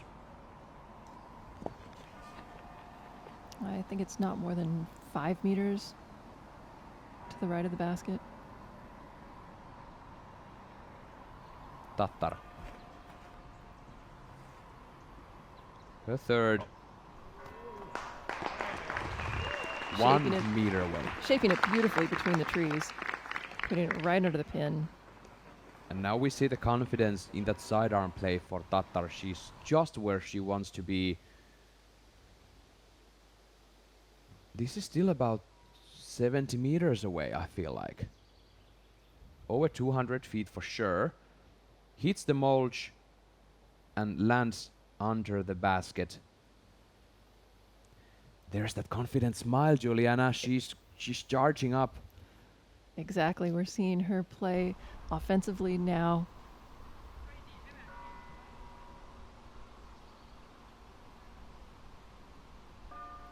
Now Salonen.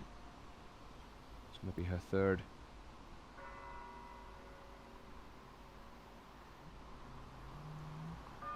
Wide flicked sidearm, and she still has putt to make. That's about 6 to 7 meters away, looking straight at the slope behind the basket.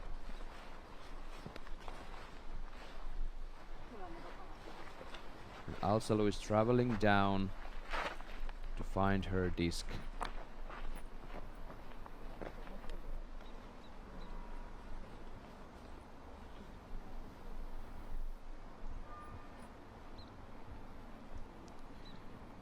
Nate, talk to us about Evelina. How do you feel she's doing right now when it comes to confidence and her gameplay? Well, she was kind of shaking her head when she saw that forehand kind of check up. She knows she has a death putt left. Right now, she's kind of chatting with her caddy, trying to laugh it off, but you know that she's feeling nervous about this upcoming putt after the short miss on 6.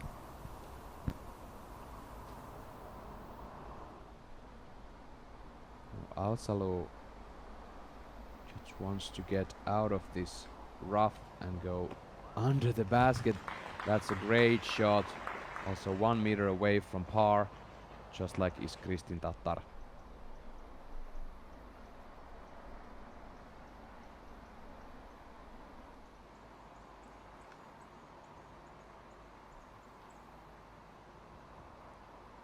Saarinen looking at the basket in the air, settling about 4 meters away. That's gonna be a bogey for Silva Saarinen yet again.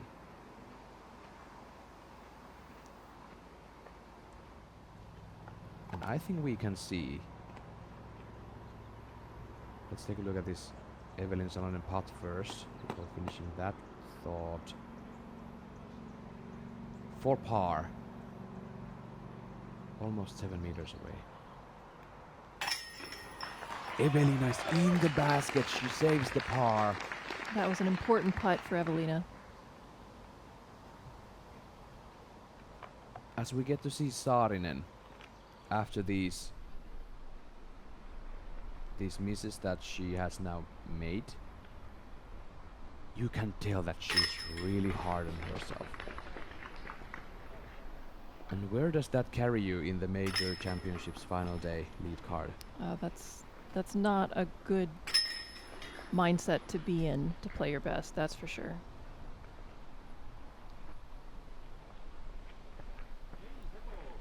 Saarinen will take her second bogey in a row. Take a look at Evelina's putt here again. Confident, stoic. Missy Gannon takes the birdie on 9. 3 birdies in the last 4 holes. She's now 3 under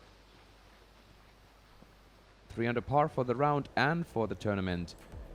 Getting closer and closer to the podium, with Kaidi Alsalu also doing her best, but because Gannon is charging up, Missy has taken the 4th place in the tournament at this point. Get that the still even par for the round. Rachel Turton had a huge drives, mentally that is, from holes 1 to 3, taking 3 birdies in a row. But after that, 3 bogeys and 1 birdie only for Rachel. Here's Gannon, tee of 10.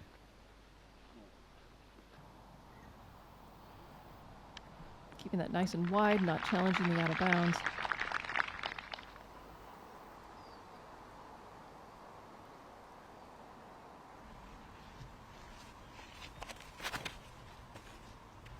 Tattar, tee of 8. She makes the hay bales and she's looking at the basket about 5 meters away.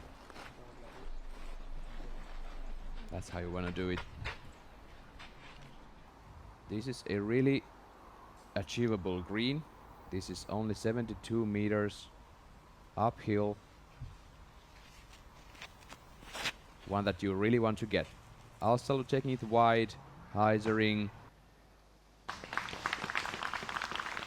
Settling down about 5 meters away.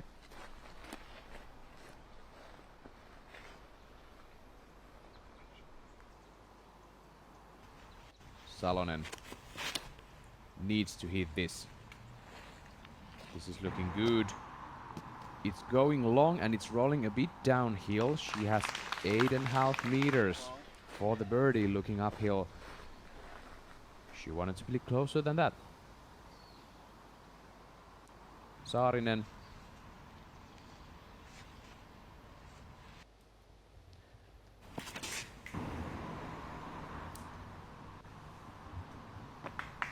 Saarinen. And she's rolling towards the basket there.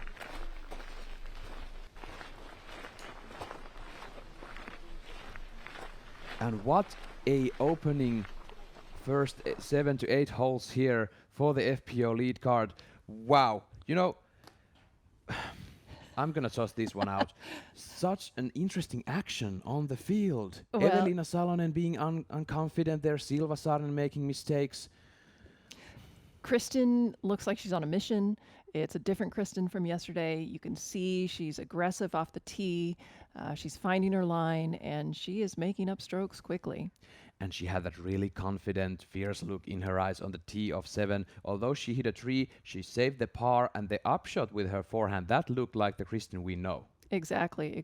And we're seeing Evelina and Silva both falter a little bit, looking a little nervous in their play, not in their demeanor, but in their play.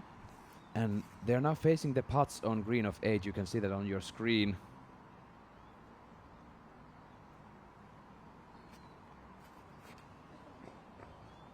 Oh gosh, Salonen, yeah. She's hyzered past the basket. And now she's looking at the 6-meter putt maybe for par. Salonen really wanted this up one close. That was an example that maybe she should have just put it underneath the basket. She's left with another dangerous, for her, uphill, short-ish putt.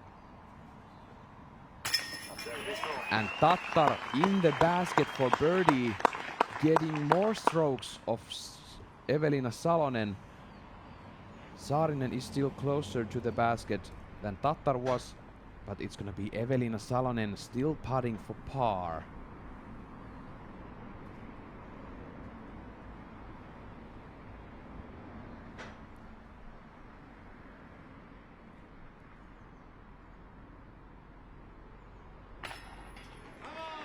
Evelina Salonen is barely in. No damage done. Look at that smile on her face, but those are not the comeback putts that she should be leaving herself. That's a recipe for danger for Evelina.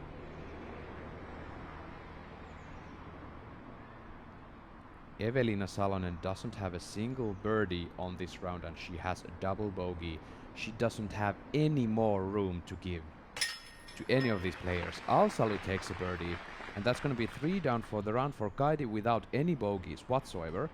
Kristin Tattar just took her 4th birdie of the day in the first 8 holes. Already has the single bogey from 5. Here's Silva Saarinen. She takes the birdie, and she will now be back tied with Evelina Salonen, 7 down, but Kristin Tattar only 2 strokes away. We were expecting to have a tight race on the top, and it's gonna be a tight race. I feel like after first 9 holes. Missy Gannon, second shot on 10. Needs to settle down. She's done well. Wow, we're gonna see some big action after this short break. Don't go anywhere.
Silva on fire as of late, looking for her 5th consecutive win. That's amazing. Perfect touch. So much control on this shot. Fantastic putt there. Gets another one. Bang, bang. This is pretty good. Oh, it's really good. Wow. Silva, count it on the course. Perfect shot from Silva. The Swedish Open FPO champion and also back-to-back champion in Sweden. Silva Saarinen.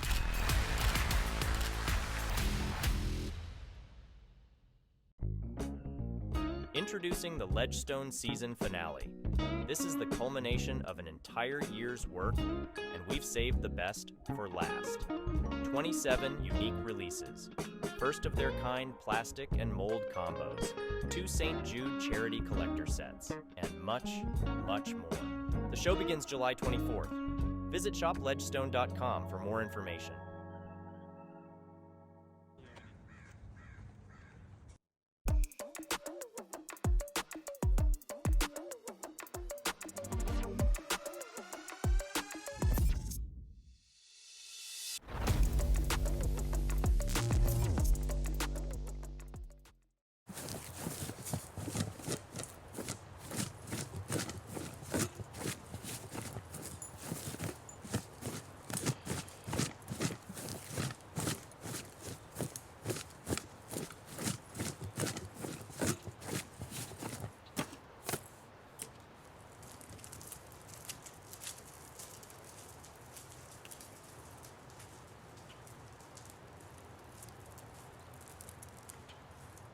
OTB is very specific on how they list the disc because they want you to like the disc. Virtually in your hand tells you what the disc is going to feel like, how heavy it's going to be.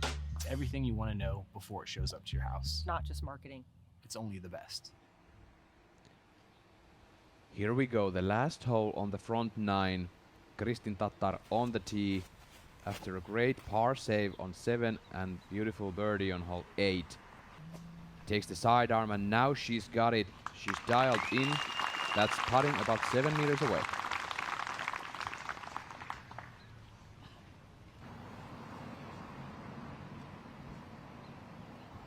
Al-Salu on the tee.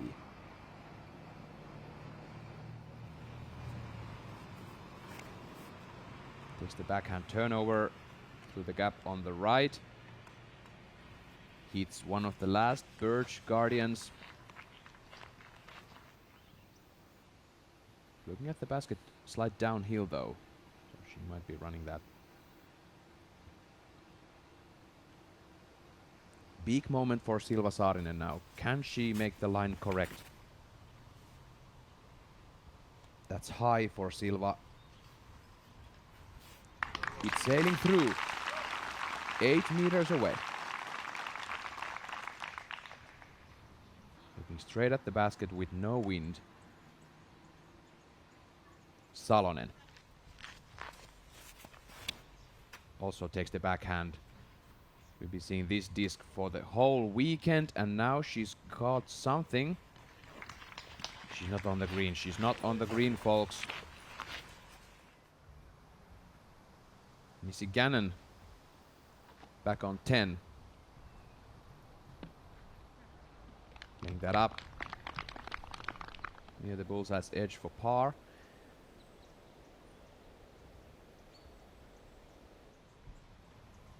Salonen outside circle 2. Makes a jumper, and now she's close to the basket. Looking at another par, Juliana. She hasn't got a birdie on front 9. Very surprising. Al-Salu also makes a layup. 1 meter off the basket. Silva Saarinen and Kristin Tattar on the green, battling for birdies now on 9. It's going to be Tattar first up.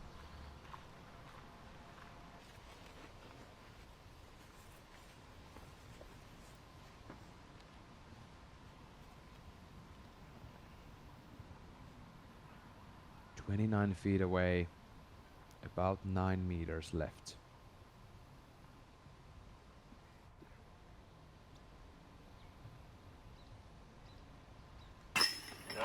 And she's in! Kristin Tattar cards her 3rd birdie in the last 4 holes, her 5th for the day, and she's 4 down through the round, totaling 6 under par. At this moment, 1 stroke away from Silva Saarinen and Evelina Salonen. Now Silva to answer.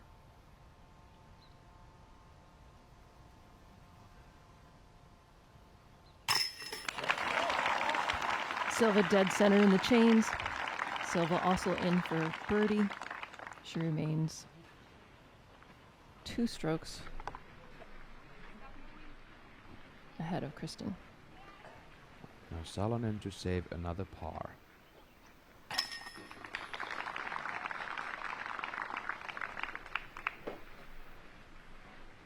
feel that people at home, we in the booth, and Evelina Salonen on the field herself doesn't take anything granted at this point. She needs full focus and she needs to make changes fast to pick up the pace. Parring out is not going to do it for Evelina right now.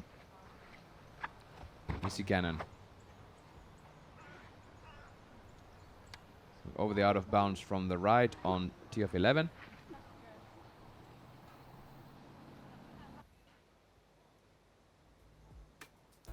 Here is the top 10 at the moment. Silva Saarinen 2 under for the day. Kristin Tattar 4 under for the day. Kaidi Alsalo, Missy Gannon 3 under at this point, but Evelina Salonen currently holding second place, 2 over par without any birdies. Comparing to her round yesterday, she had 3 birdies and only 1 bogey on the front 9, and then she had 3 bogeys and 1 birdie on the back 9, and that doesn't give any help Evelina Salonen mentally at this moment. She wanted to take some birdies on the front, and she did quite the opposite. Tee of 10, Kristin Tattar, the reigning European Open champion. Fades to the left. Just a slight challenge towards the out of bounds left, but she stays on the fairway. Kristen doing a good job staying away from the out of bounds so far today.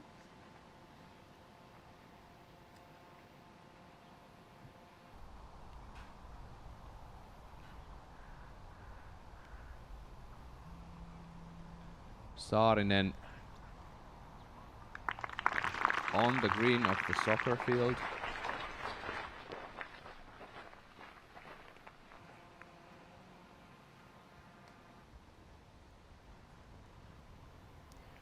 Kaidi Alsalo.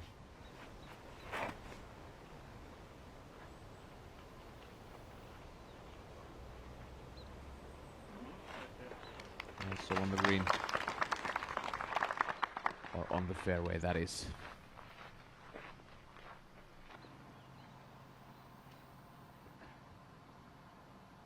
Salonen. Big time moment on the tee of 10. To start the back 9 pure. Fading before the birch. That is her game plan. And she's furthest off the tee.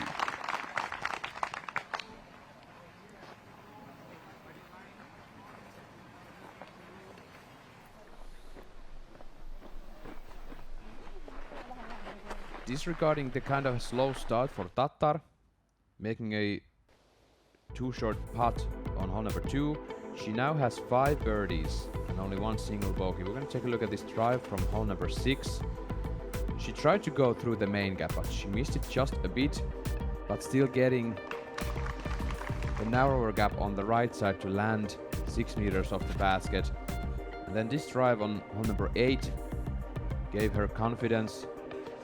She skated upwards about 4 or 5 meters away from the basket. And this is the Kristin we used to see. Her putt looks very strong today, but as you mentioned earlier, the look in her eye, she seems to really be focused and really be charging forward for this victory. And this is the Innova Hot Round statistics for you. At this moment, Kristin Tattar still leading with 4 under par through the round.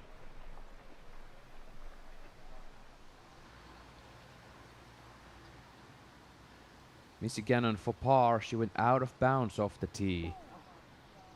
Lands close to the basket. That's going to be a bogey for Missy.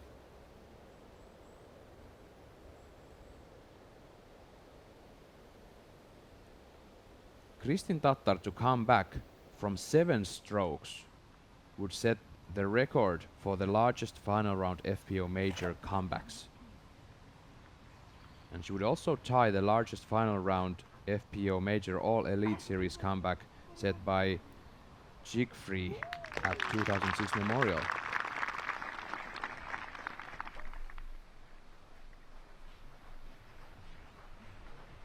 Would that be something? That really would. After the horrible round yesterday that Kristin had, she would be able to overcome her troubles when it comes to the confidence and come back here to the beast and take this one down after being 7 strokes back. And now she's only 1 stroke back of Salonen. And only 9 holes are played today. Saarinen, her second is tucked behind the electricity box there beside the soccer field. And because she doesn't throw overhand shots, she doesn't throw forehands.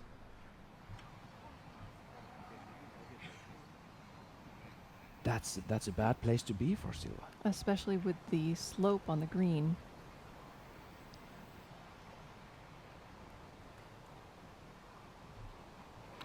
Salonen.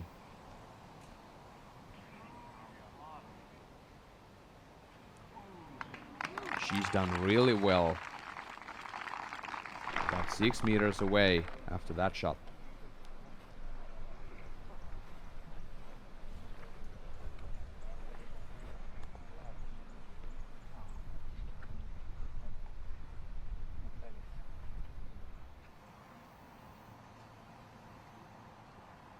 Now Kristin.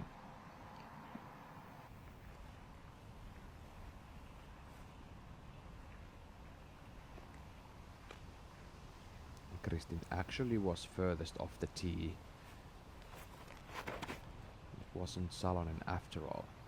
Taking this wide and right, letting it hyzer back in, and she gets the roll towards the basket. She's pin high down, leaning to the hay bales, 5 meters away from another birdie.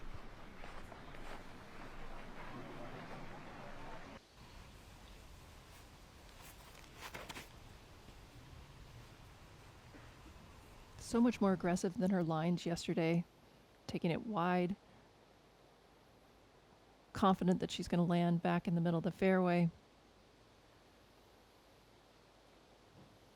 And everybody on the course at Nokia knows what's happening right now. The disc golfers know the term turnover, but now there is a big turnover in this situation because Kristin Tattar has found her confidence. She's looking great with every single shots she's making right now. Is it the backhand, is it the forehand, is the putt? No matter what. On the contrary, Evelina Salonen struggling big time. And Silva Saarinen is... She hasn't practiced this shot, I'm sure. She's got to go up and over that fence, but it needs to be soft enough or overstable enough that it comes back and she doesn't float out of bounds.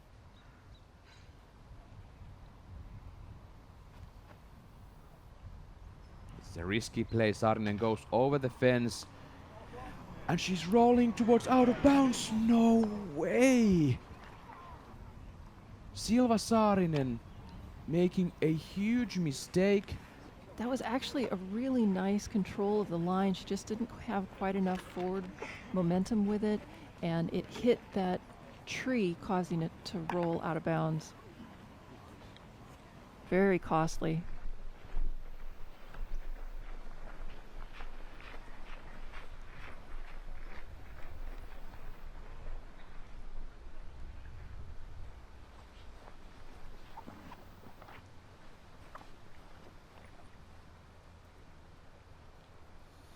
Now this is Alsalu. Throwing 3. Making a jumper. Risking the right side but settling in. It's 3 meters left for the par.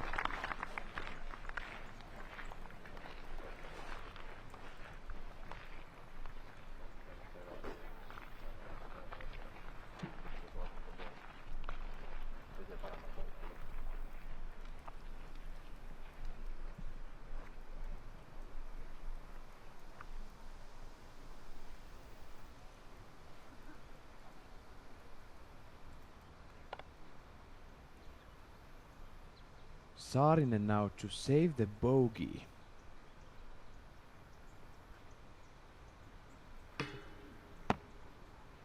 That's too low.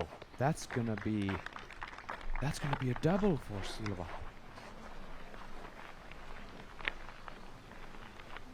And we saw Silva having great struggles in the nationals, and she can't believe herself right now.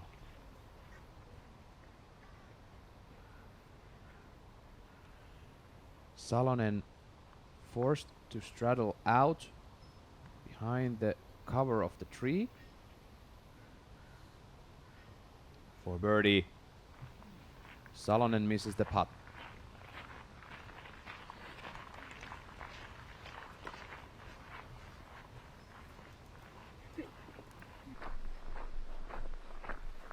Kristin Tattar is closest to the pin after 2 shots. From the inside. Yeah. And she's gonna take the meter in.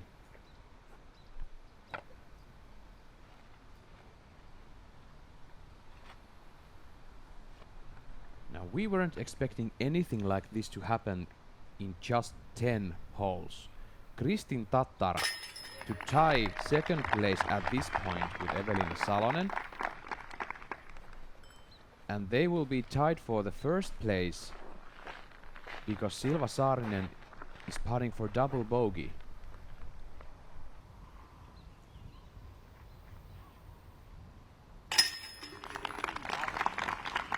Salonen takes the par.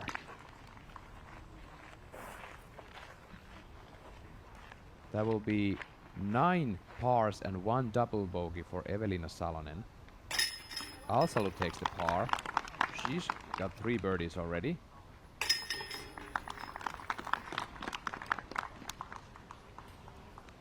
And that's in the bucket for Silva. The largest final round major comeback. That is the record Kristin Tattar would make today. The last record is from Sarah Cunningham, 5 shots in 2009. At the U.S. Women's National Championship.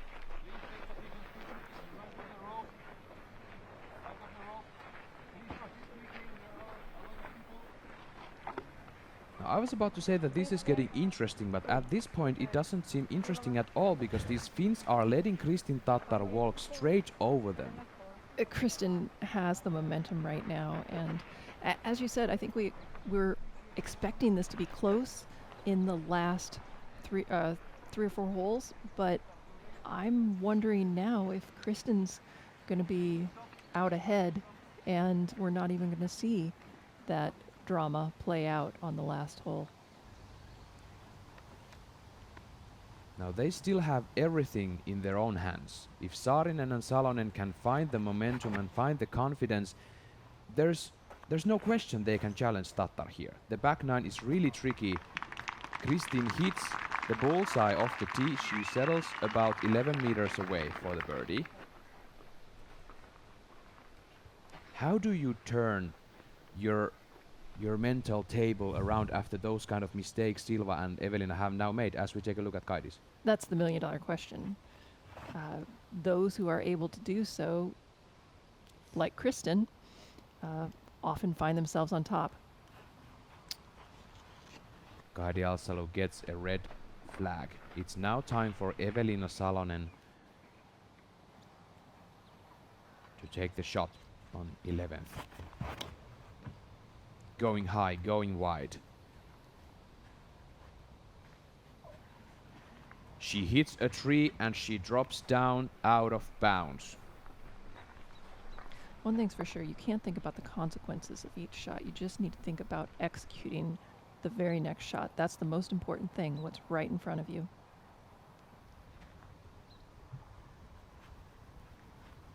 Saarinen on the tee.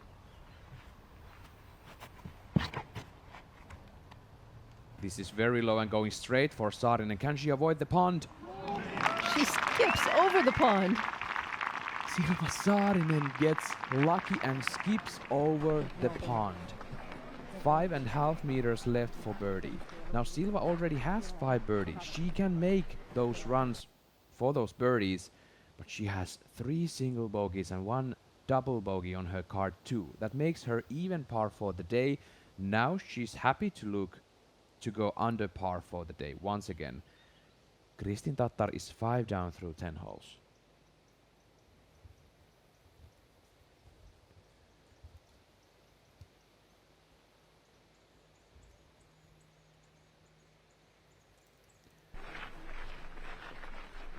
Little shrug there, kind of no expression from Silva still.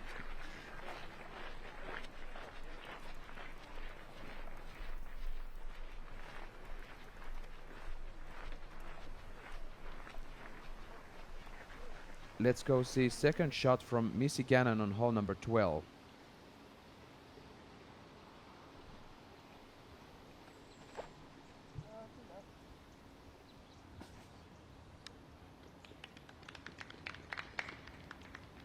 That's likely gonna be a par for Missy Gannon.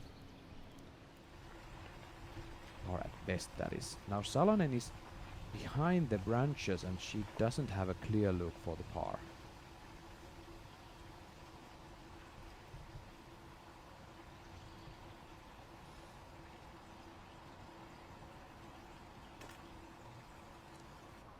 Salonen laying up, that's gonna be another bogey. Her second on the day. First being the double on 6.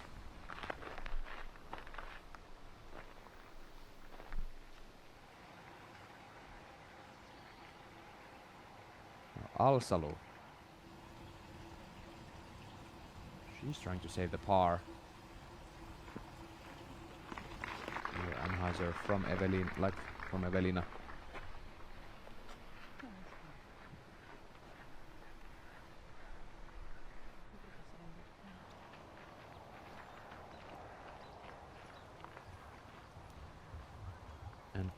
Kristin Tattar.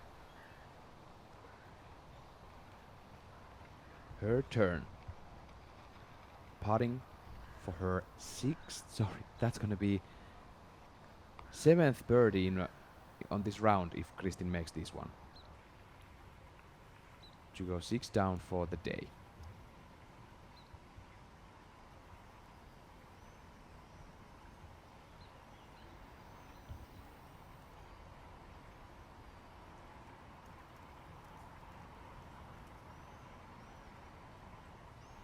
Kristin Tattar goes high, doesn't hit the basket.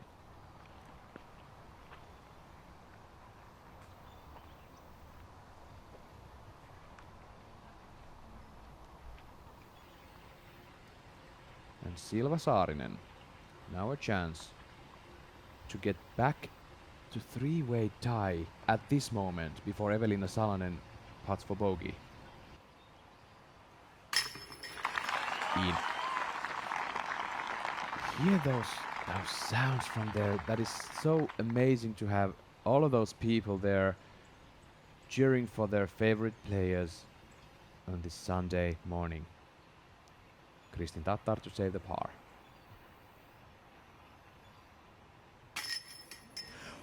Oh my goodness, what is happening?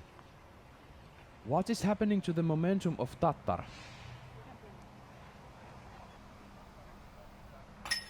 Misses the basket from under 4 meters.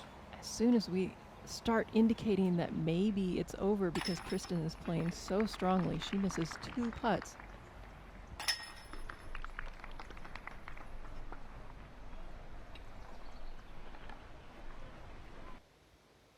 Let's take another look.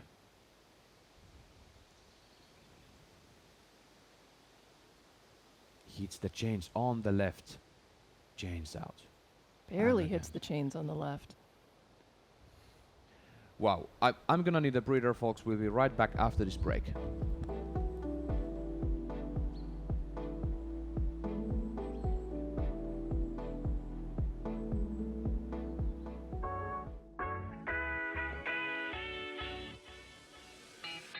What's up, guys? I'm out here at the European Open, and I want to remind you all to head over to the European Open online pro shop to check out some exclusive drops such as discs, merchandise, apparel, and much more.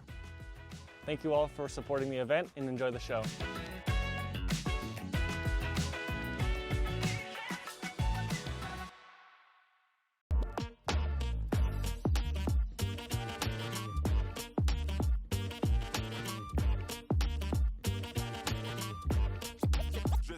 goes.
Switch it.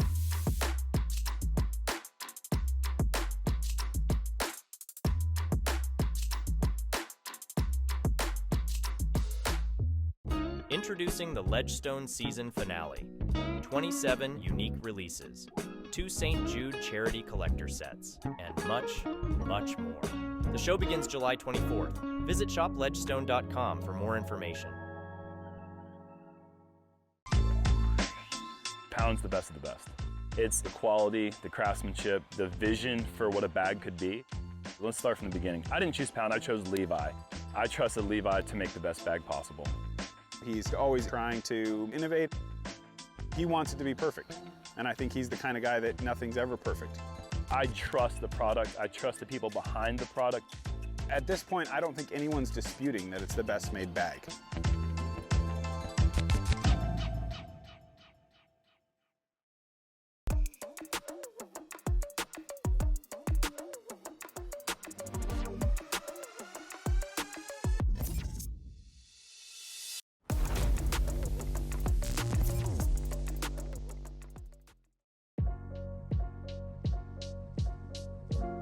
Your rating is one of the most valuable things you get with a membership.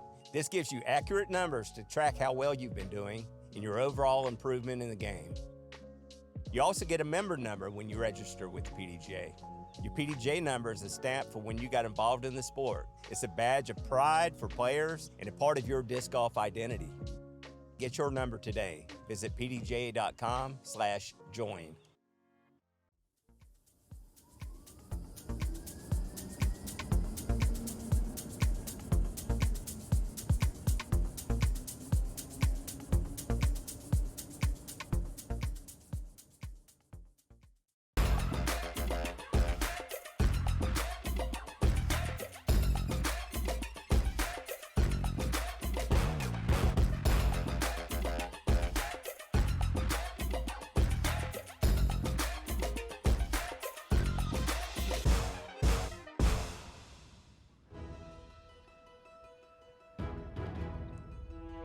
Kristin Tattar on a high-powered momentum from the front 9.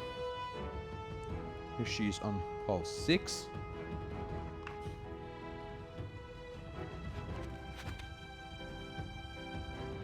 Hole 8. Great shot off the tee.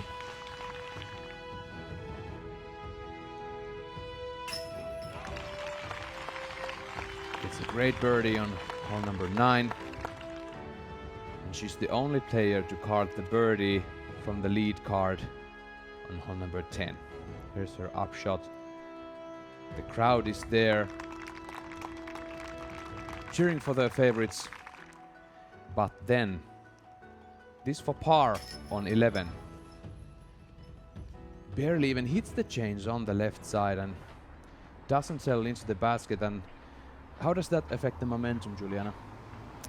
You can't let it affect the momentum. Mistakes happen. She's still in a great position, much better than she was to start the day. She's only 1 back of Silva. Silva Saarinen is your solo leader at this moment, but she hits another missed line to the left.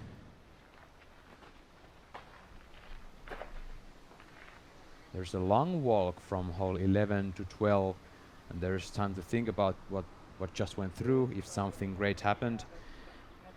And I won't say something great happened, but something big happened on 11 for this woman right here. Kristin Tattar now needs to find the momentum again.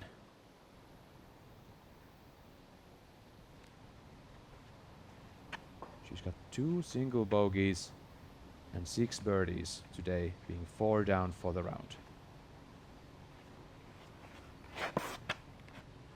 She slips on the tee, but the forehand throw gets fairly through, and she gets a green flag. That could have been much worse. Remarkably, keeping her line nearly as she wanted it, just a little bit on the right-hand side, but finds a way through that evergreen tree. There's some out of bounds on this hole early to the right that might come into play with a bad shot, but usually it doesn't. Alsalo. Now she hits the line that Silva was trying to aim at, and she's in the middle.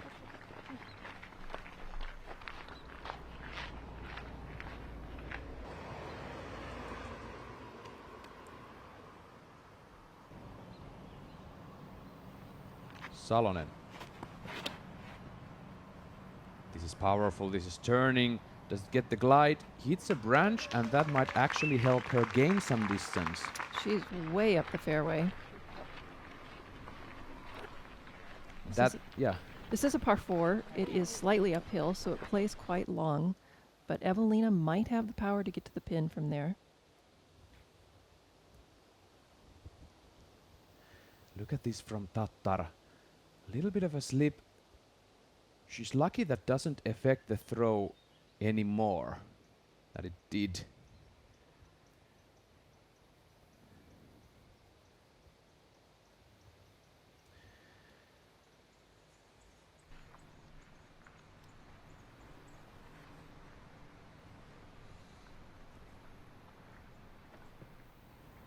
Oh my goodness. That is the line for out of bounds. There is a bond on the left side, but that is out of bounds, but it's actually guarded with those trees there, and that is out of bounds off the tee for Silva.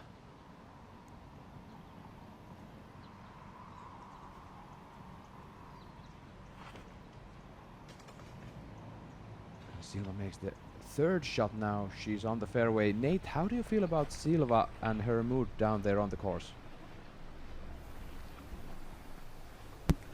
Yeah, she kind of rushed herself on the tee, and she made the worst possible mistake, and I really don't see an up and down where she's at right now. She's got a really tough line. If she wants to get aggressive, it brings a risk of even a triple bogey in. But I see double bogey coming for Silva, and a par and potentially a birdie for Evelina. She's in position to attack with the driver.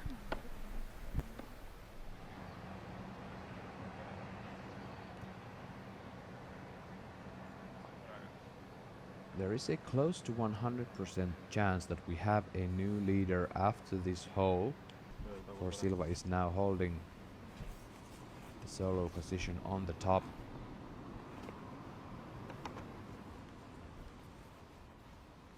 Silva only has 1 par from this round.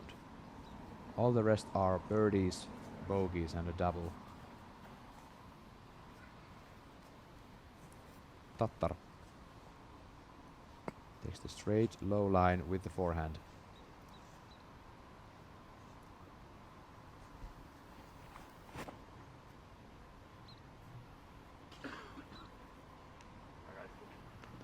Catches some branches, but that's on the fairway edge on the right. That's a nice place to approach the basket from. But yesterday. That's right. Yesterday her approach shot on this hole was early. It faded off on the left-hand side, and there is a significant drop-off on the left-hand side.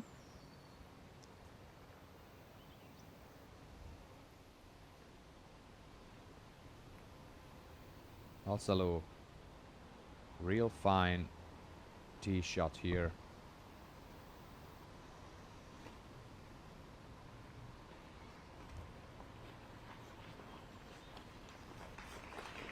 Great shot.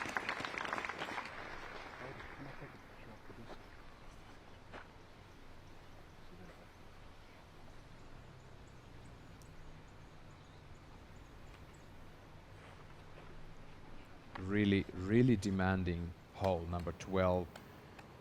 It requires 2 pristine shots to take the birdie here. And Silva is now throwing 4. So there's a big chance for a double bogey here. That will be her second double bogey in 3 holes. Saarinen hits a tree in the middle, and that is most certainly a double if she gets close to the basket from there, and it's still far away. That was another early release. Missing her line left.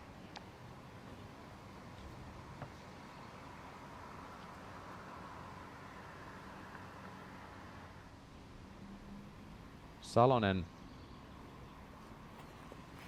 throwing her second. Takes this high. She cut some branches, but she takes a huge glide towards the basket. Settles to that bush on the left side. She's actually maybe looking at the birdie.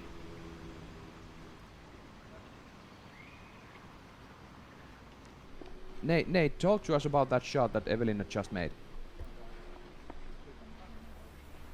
Well, she's no further than 7 meters from the basket. She's going to have to climb down in that bush, but she has a putt for sure.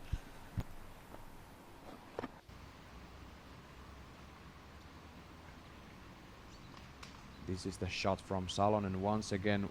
We can't see her disc. She is able to avoid biggest branches on the trees, find some windows, and 7 meters away, pin high. Now Silva is throwing her 5th. And Silva Saarinen, she's really lucky to get through there. Takes it really high, hits a branch.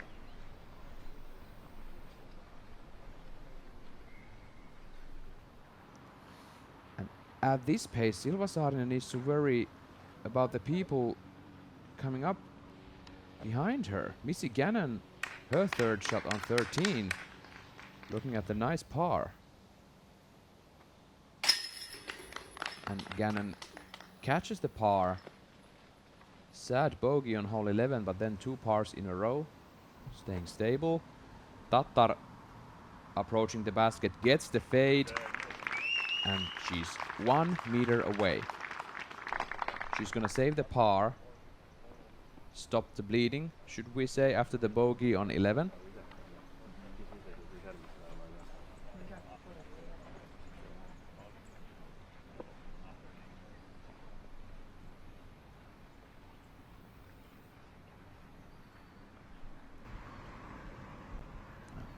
Kai Dialsalo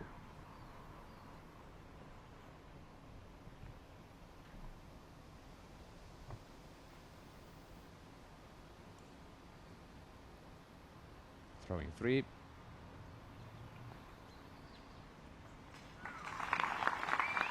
Great upshot from Kai Dialsalo. That will,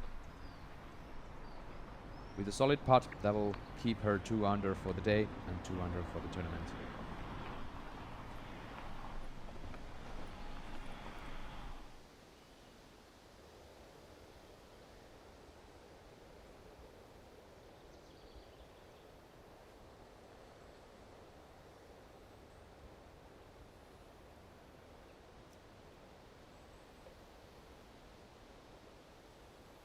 Looking at the scorecards from yesterday and from years prior, there's definitely more birdies on the front 9 than there is on the back 9 for the FPO players usually.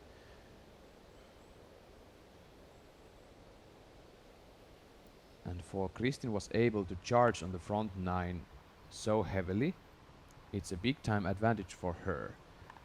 And now Silva Saarinen is putting for yet another double bogey on 12. Hasn't lost her confidence on the green. That's a great putt. But the result is anything but great. She needs to find her line again off the tee.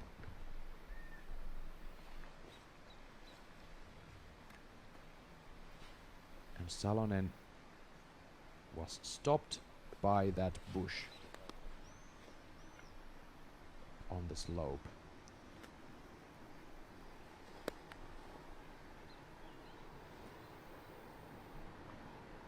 And she's going with the forehand flick.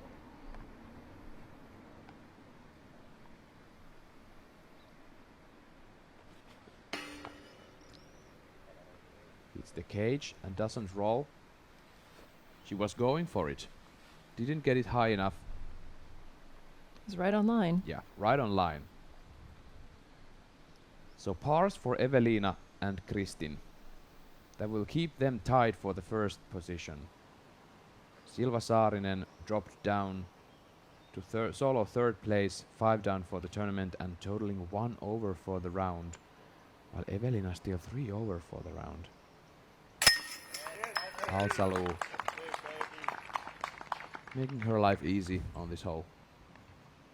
Staying in the middle, executing the game plan. And they're headed towards the beautiful hole 13. Beautiful and challenging. Talking about the hole 13, let's take a look at this one. 187 meters, 613 feet. It's a par 4. The first shot throws through this tunnel. You have these 2 guardian trees at the end of the tunnel, and they kind of form a low ceiling. But once you get past them, this land slopes upward, so it's hard to get a lot of distance off the drive. The second shot, then big right to left sweeping shot out into this beautiful green. You got a lot of room to work with. If you can have it fall off left, that makes your approach to the basket a little bit easier. The basket tucked behind this iconic Y tree, and the basket is just on the edge of a fairly noticeable drop-off. If you do go past the basket, the edge of the circle is about where it flattens out once again.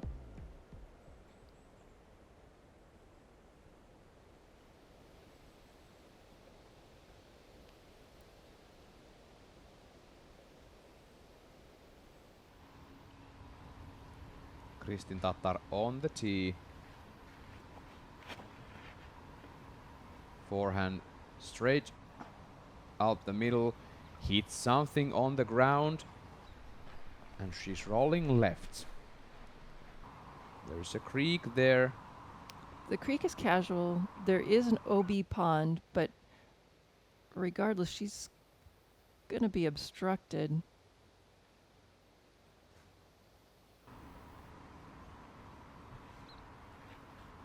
That is almost as upset as Kristin Tattar might get during a round. Kaidi Alsalu hits a tree and bounces straight up. Salonen has a chance to get this center lined. Hits the big tree on the left and gets a huge kick to the right.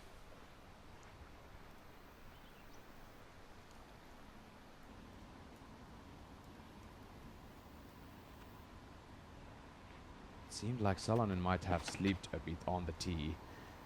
And that's a nice drive.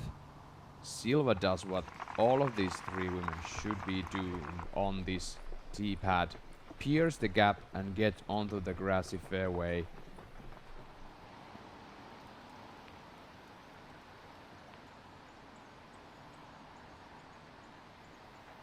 Missy Gannon, tee of 14. Talk about challenging holes for the FPO. This is a really long uphill par 3, 120 meters, almost 400 feet.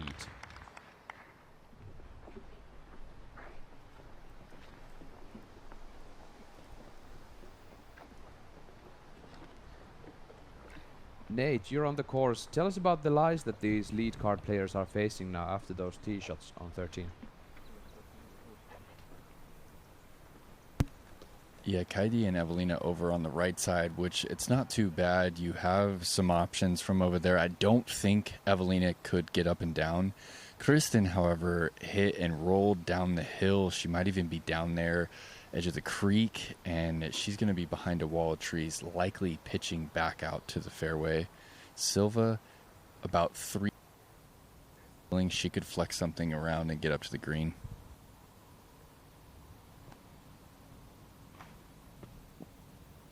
Evelina Salonen really close to the out of bounds line there, but it's marked that she was inbounds out on the tee. And now her upshot was really hesitant and bad, Juliana. It really was. She didn't get nearly far enough to be able to attack the green on her next shot. Alsalo in the middle.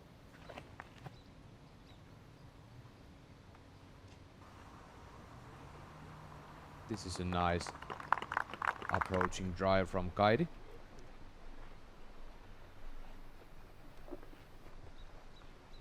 Oh, and Evelina Salonen is going to find her disc.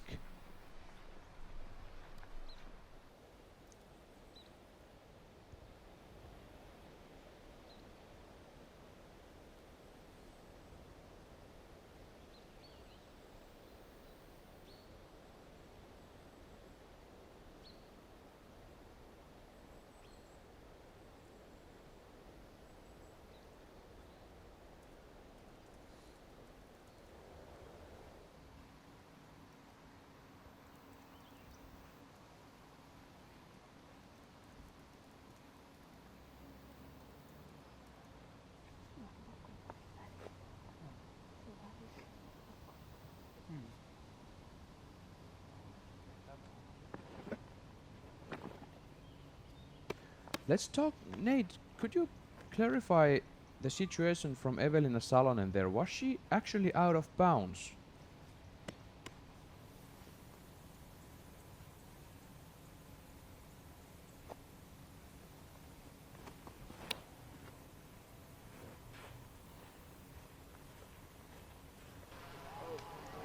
We're gonna get back to Nate Perkins in just a while. Evelina Salonen. That was crazy good. She was able to go around the corner, past the white tree. She actually went past the basket. I did not think that was possible from where she was laying. Just a substantial use of her power there. Let's take a look at this again.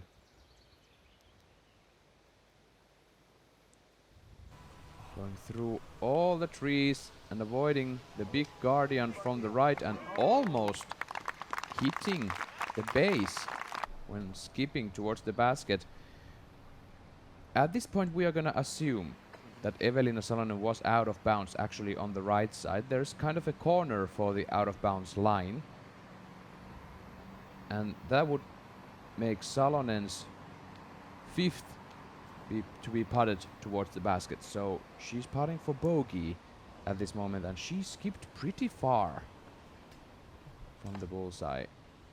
Kristin obstructed, as you were telling us, Juliana, but now she's kind of back on the fairway's edge.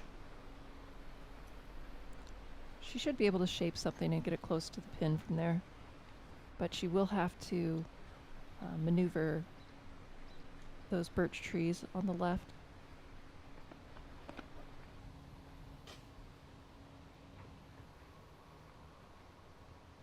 Saarinen throwing 2.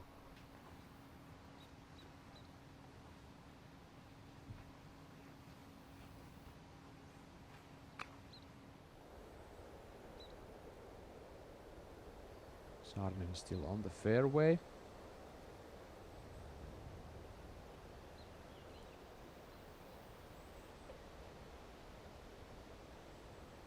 The hole 13 can really put you into big time troubles if you're not through the tunnel of the tee. We saw both extremes. Kristen falling down on the left-hand side and Evelina kicking to the right. Now Tattar throwing her 3rd. She wants to get to the green. couple of small branches right on the line. Goes under them, wide right, needs the hyzer. Settling on the ridge. Looking at the par, at least.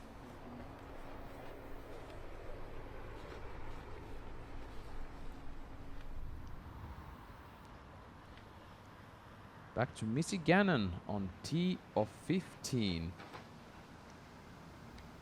Starting maybe the most famous 4-hole stretch in our sport.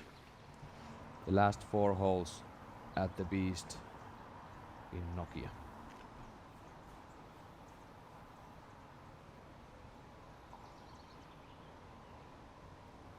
Alsalu, 2-time Estonian champion. Right side, hyzering and skipping, but then rolling a bit down. Settles in about 6 meters away from the downhill slope.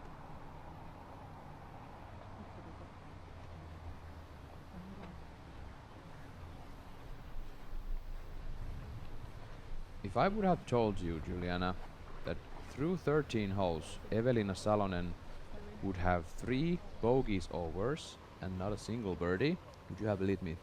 I would have been pretty surprised by that. Saarinen, her third is on the green, but it's not quite close to the basket. But that might be her comfort range from about 7.5, 8 meters away. She still seems confident on the green, that's for sure. And Gannon throwing 2 on 15. This is hyzering left. She wants it to settle down. It does. 11.5 meters away.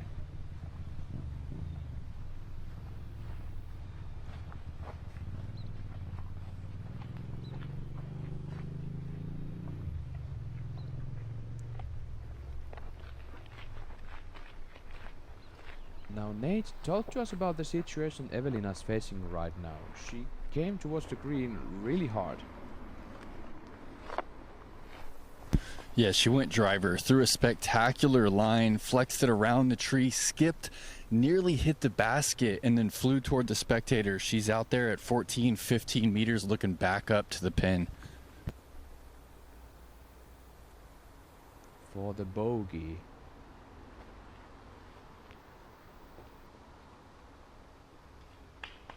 And 2 meters away, that's looking like a double bogey for Salonen. Would take her 5 over par through the first 13 holes. And she has 5 more holes to go after this one.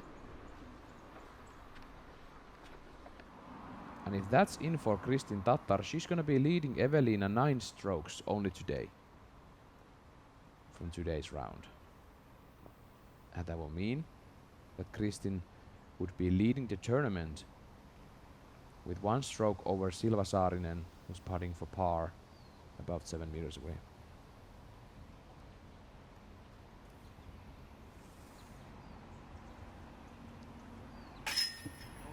Alsalu hits the chains for par, but chains out from the left.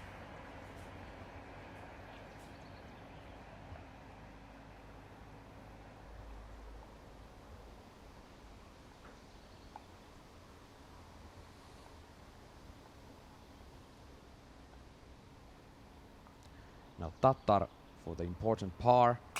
Yes, that's good. Very close to be out from the left, but the cage saves her. Takes the par. Now Saarinen, her chance to save the par in the basket. The confident putting stroke Silva has, it kind of has saved her from today's worries. It's defined her game.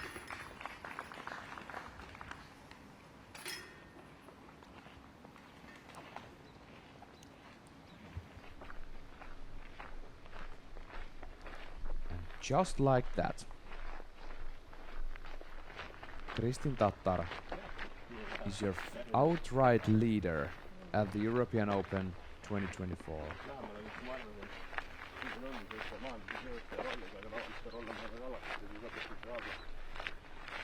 6 down total for Kristin Tattar, 5 down total for Silva Saarinen, 4 down Evelina Salonen. We were expecting a tight race, and we are getting it for sure. Yeah, it's not a surprise that Kristin has clawed her way back up to the top, but I think it's a little bit of a surprise that Evelina and Silva have given away so many strokes. Now, Tattar was 4 strokes behind Silva Saarinen and 7 strokes behind Salonen coming into this round. And now she's taken 6 birdies, 2 bogeys. Evelina Salonen taking 2 doubles and 1 single bogey today. 0 birdies. Missy Gannon misses the putt for birdie on 15.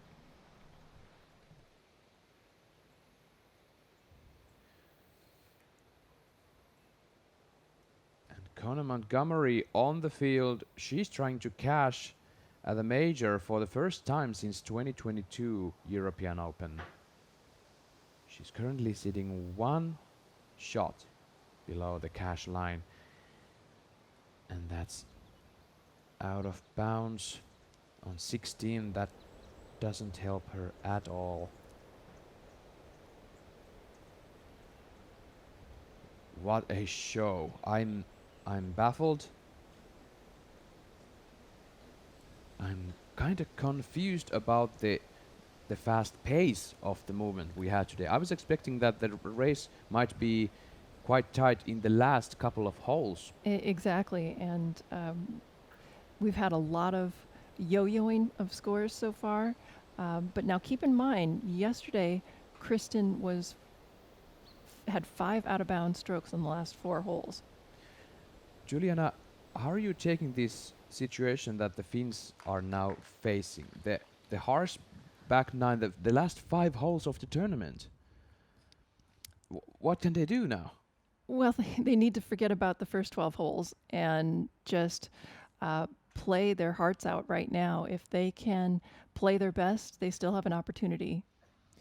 And we are next facing the hole 14. It's a really tough par 3, but Evelina Salonen has the distance to go for that birdie there. Then we have the hole 15 that we saw just a moment ago, and of course we have the hole 16 to 18. We all know them. Let's fly over this hole 14 first. And 120 meters, 394 feet. You're throwing downhill to this valley and then even more steeply uphill to the basket. It plays even farther than the 390 feet.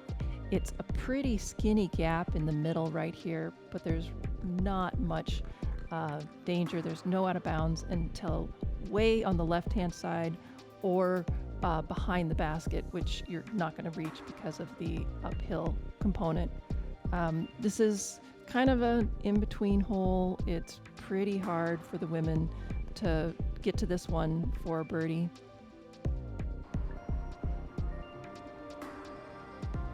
Salonen hit the line quite well yesterday, but we are first going to take a look at Corver's keys for closing, brought to you by blackinkdiscs.com, the premium disc golf store.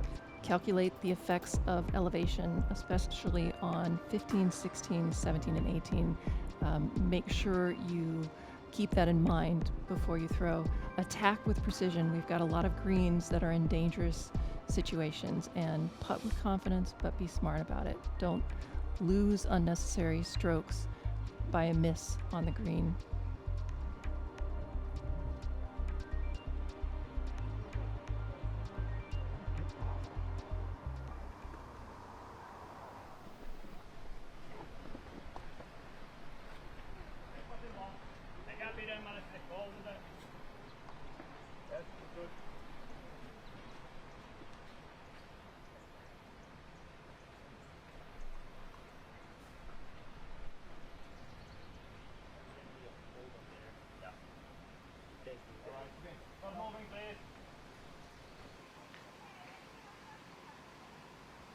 Kristin Tattar on the tee of 14.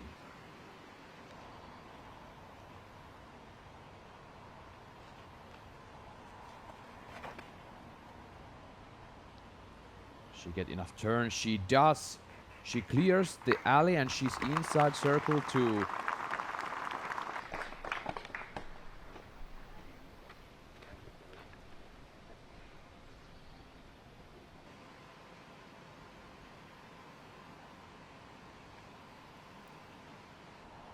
There's only one birdie on hole 8.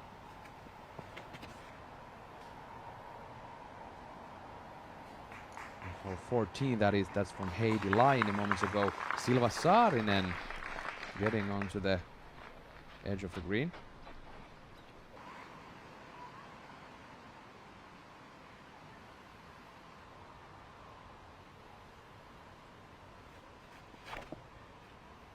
Alsalo taking this one to right. He's now out of bounds in these woods on hole 14.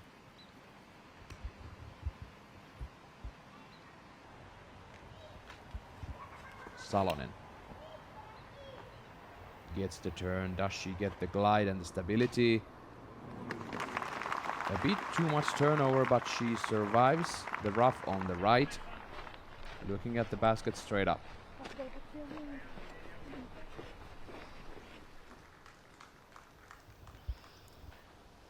We can move on to the iconic blue tee pad of hole number 16. Missy Gannon.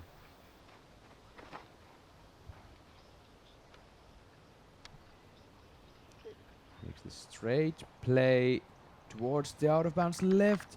She survives. It's actually nice hugging that left-hand side because it takes some of the distance off for your second shot. Provided, of course, you can keep in bounds.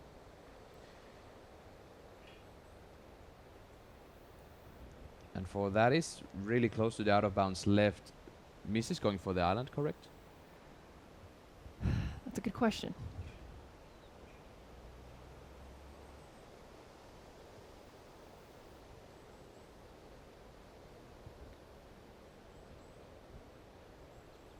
And on 14, the crowd is gathering around.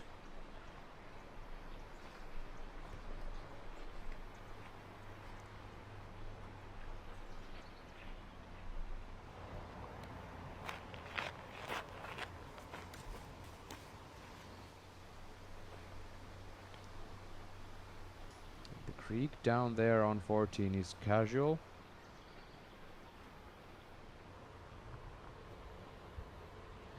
And Alsalo has nothing else but a window to lay up back to the fairway.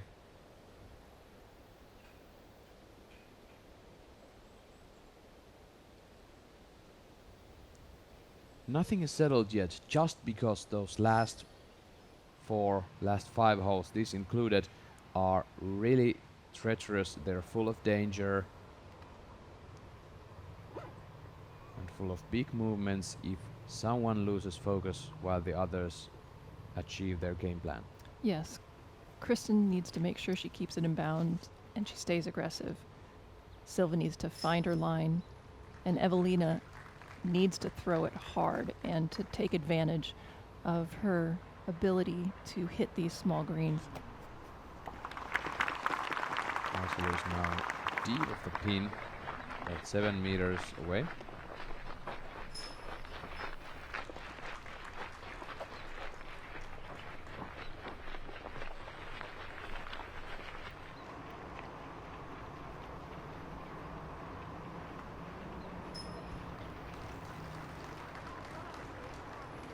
It has been a rough tournament for these players. First challenge in the Tampere Disc Golf Center called the Monster.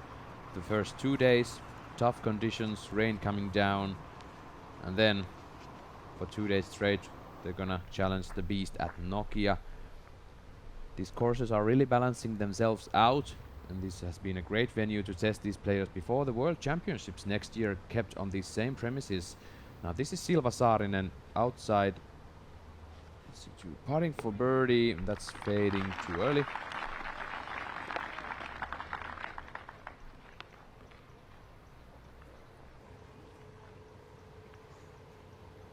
Salonen now is about 12 meters away.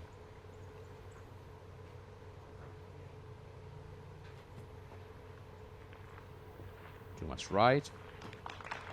And the door is open for Kristin Tattar to steal one stroke from both Saarinen and Salonen, the Finns who were leading this tournament by a mile before the last round.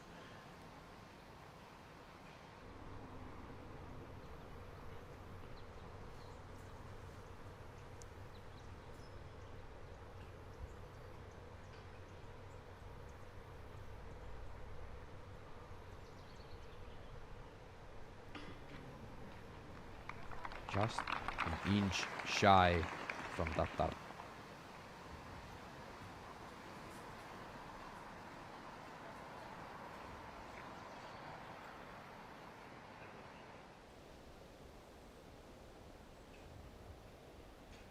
Three putters in the bullseye area for pars, and now Kaidi looking to save a bogey with this one.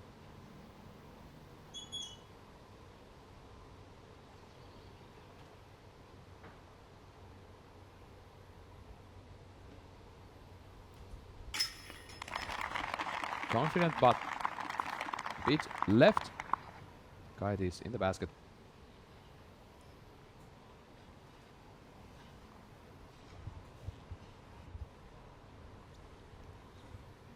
Some tap in pars coming up for the three leaders of the tournament.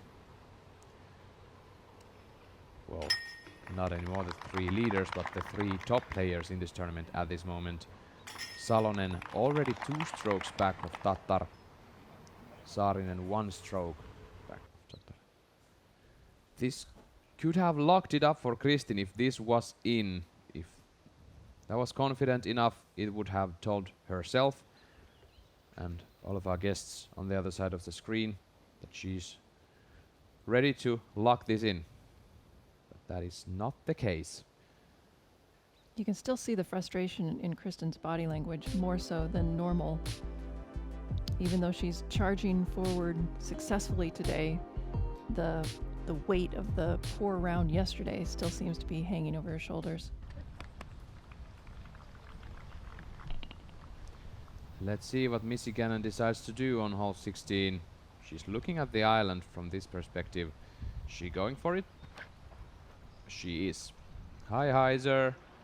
Wants her to travel, and it does not. Comes short of the island.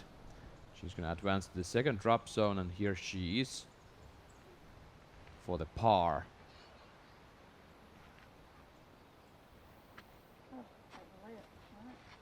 Too low for Missy.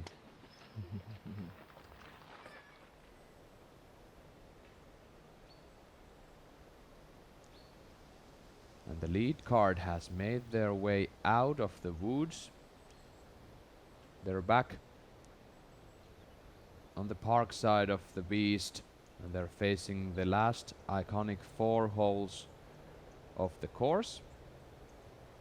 The first one being the 15 par 4, downhill 145 meters.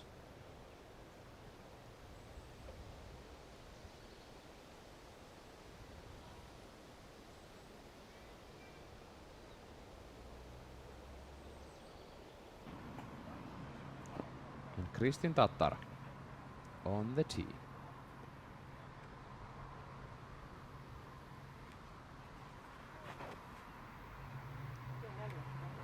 This is Heisering to the left. She faded out of bounds yesterday. She does so again today. I don't understand why she's throwing a fast disc. She could probably throw a putter just down into the open and not bring that left-hand side into play at all. Talking about understable discs and throws, here's Silva Saarinen on the tee. If there's someone who knows how to throw straight, it's Silva right here. This is a bit low, but it's safe. Pretty sure that low was on purpose so that it never had a chance to fade out left. Salonen threw the same putter downhill yesterday.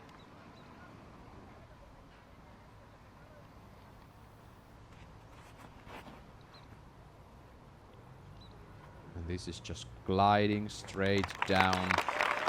Perfect. Just a little worried she might clip the trees on the left, but she's just fine. Salonen's distance really gives her some advantage on these last 4 holes, correct? She can throw slower discs, or she can be really aggressive and go for things that others are not able to. Talk about this shot from Kaiti Alsalu. Made that look easy.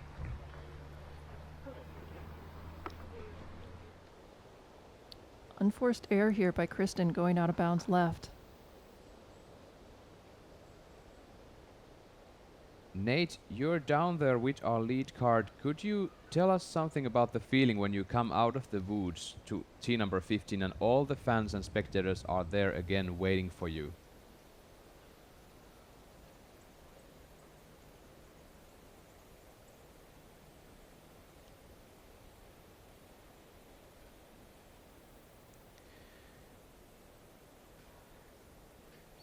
Unfortunately, we couldn't get a hold of Nate at this moment, but don't worry, folks. We're gonna gonna be back with him soon enough. Tattar going out of bounds left, and this is not the shortest upshot you could have on this hole, so there is still something to do after going out of bounds. But first, Saarinen inbounds, going for her second.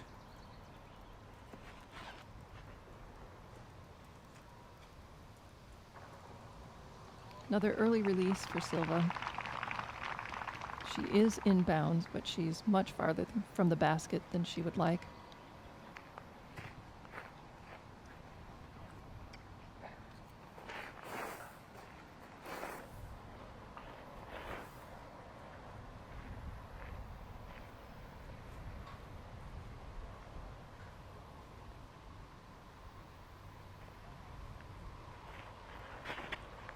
Tattar throwing 3.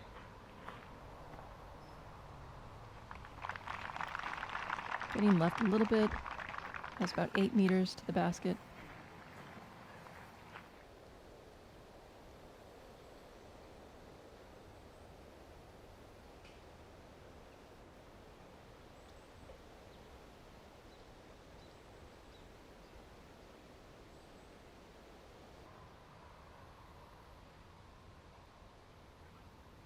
Evelina wants to get this as close to the basket as she can.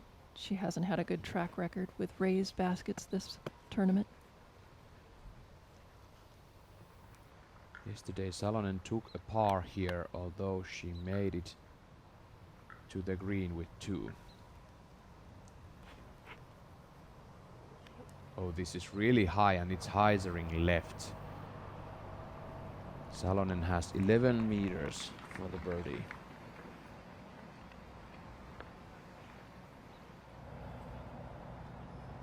Feels like a missed opportunity there for Evelina. Yeah, totally. And I was thinking about yesterday she went with the forehand upshot, and that was even closer to the basket. But now she opted for the backhand.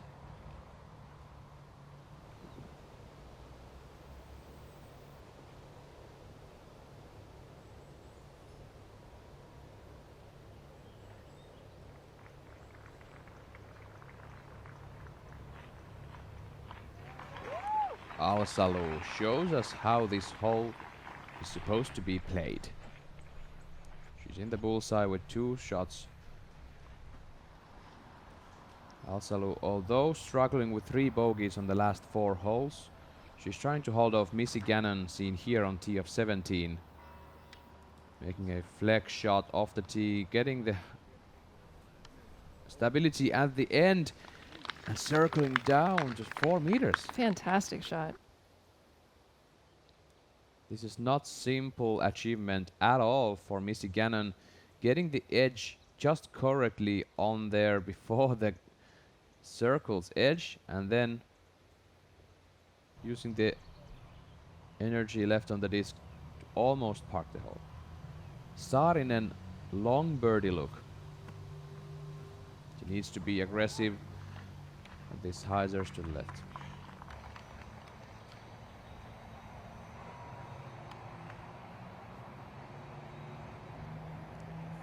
And Silva is still just one stroke away from Tattar, and she seems devastated.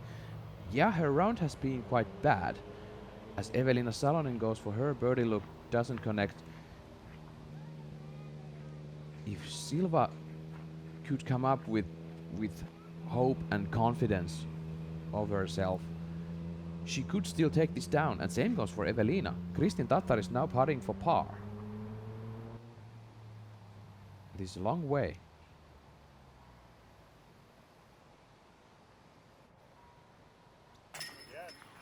In the basket, Tattar saves the par. You're right, all three of our front runners are absolutely still in this. But they need to walk through the door when Kristin opens it for them.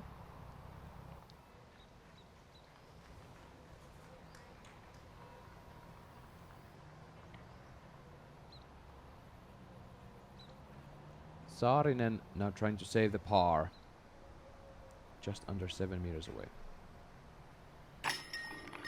Saves it. No harm done, for Kristin took the par also on this hole.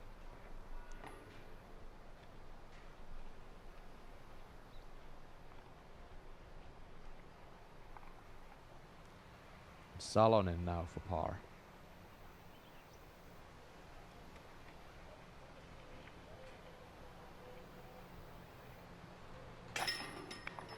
Salonen saves the par.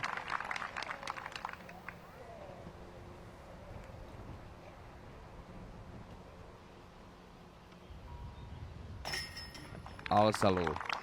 Beautiful birdie after the struggles at the woods. My oh my oh my. What a day here at Nokia. The Finns opened the doors wide open for Kristin Tattar, and she walked through them, and now she made a mistake from tee number 15, was able to save the par, so no harm done there for those Finns were not able to walk in the door she opened for them, as we see this Flight Factory replay from Kristin Tattar's putt for the par. Yeah, ironically enough, Kristin was the one that went out of bounds on that hole, but it feels like she comes out of the hole with more momentum. Thanks again Flight Factory for covering these drone footages from European Open 2024. Remember to visit flightfactorydiscs.com to check their apparel.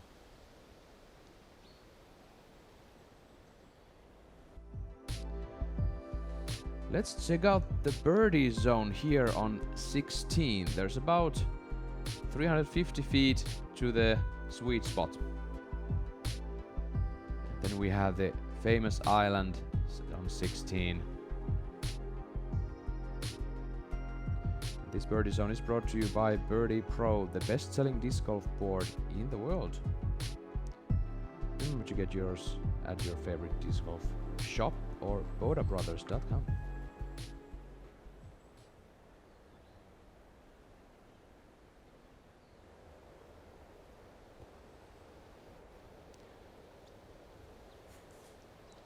Now, Juliana, what is the optimal position for these players off the tee if they want to catch the birdie here?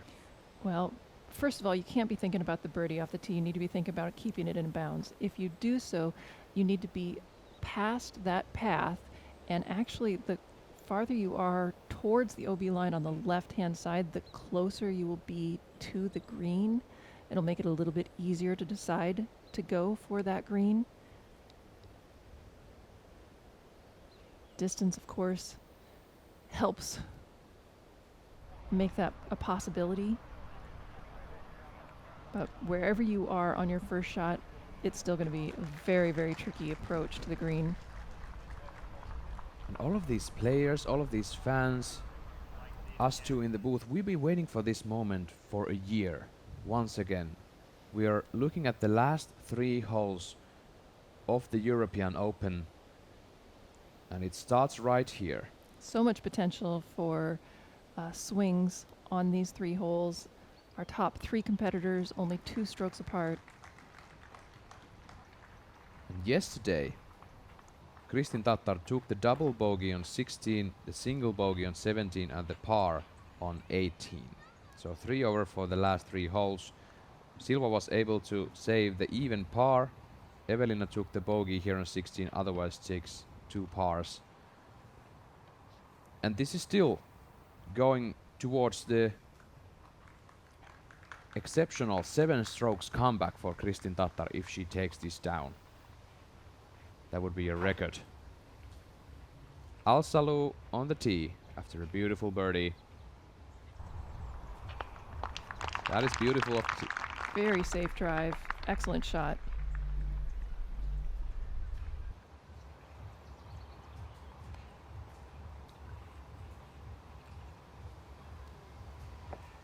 It's the turn for Kristin Tattar.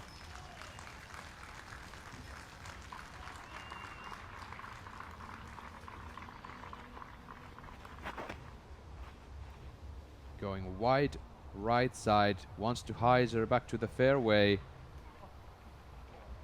And she's safe.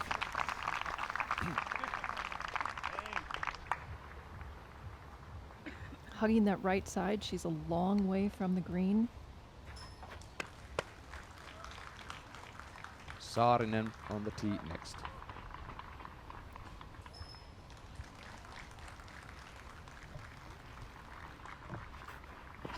Currently 5 down for the tournament. This needs to hyzer back. And she's done well. Great line off the tee for Silva Saarinen. And Evelina Salonen currently 2 strokes back of Kristin Tattar. She's in the air.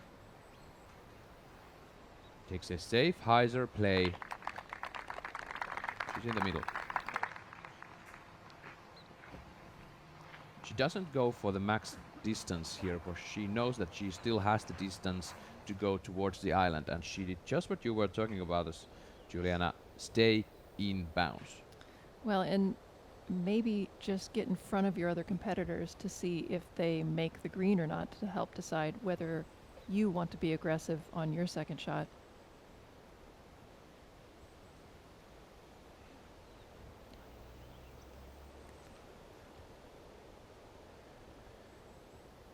Juliana, if there happens to be a tie ball game after this round is over, what's going to be the playoff situation? I believe it is sudden death playoff 16, 17, and 18 in loop.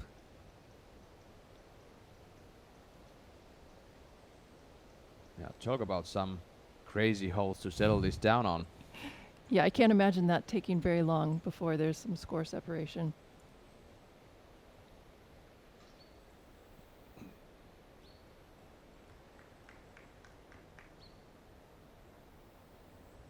Here they are, confirmed that the playoff is holes 16, 17 and 18 consecutively with sudden death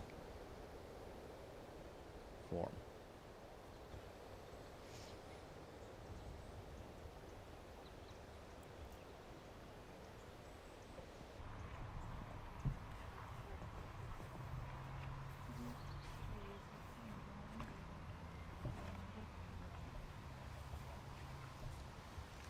It's gonna be Kristin Tattar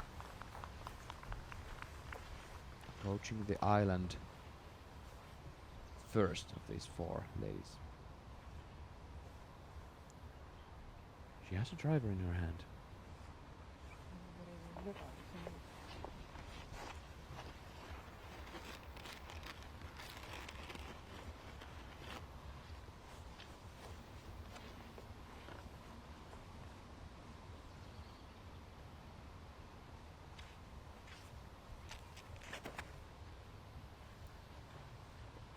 Kind of low and hyzering.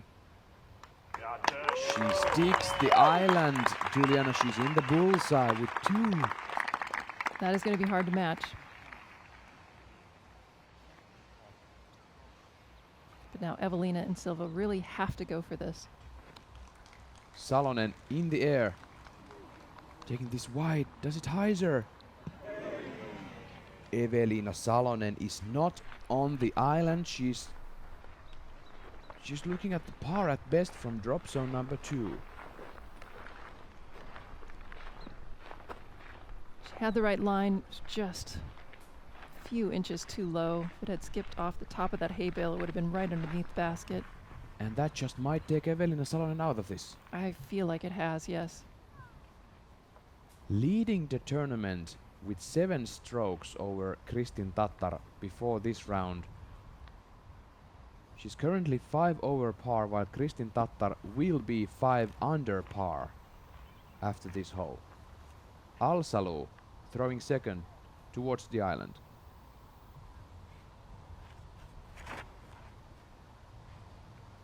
This is high. She misses the island barely. Doesn't have the carry over the hay bales. Now talk about a big moment. Silva Saarinen. She's 1 stroke behind Tattar. She's the furthest off the tee. She knows what's at stake. Silva usually throws very flat. It's going to be harder for her to stop the disc on the island than the other women with the big hyzer shot.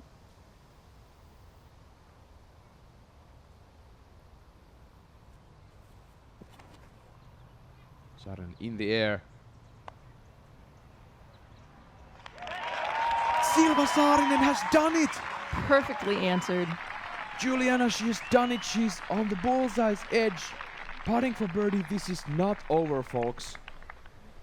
Evelina Salonen needs miracles if she wants to challenge these 2 women up on the top. Kristin Tattar currently 1 stroke leading over Silva Saarinen.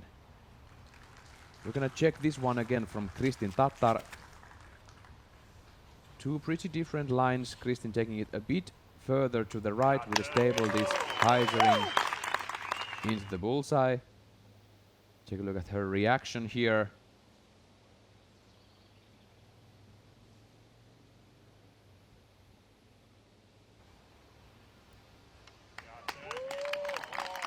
She's done well and kind of really stoic there.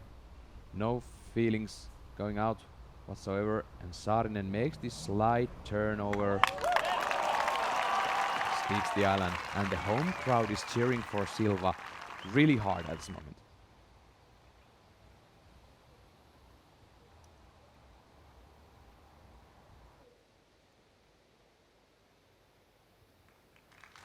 Here's the reaction from Silva.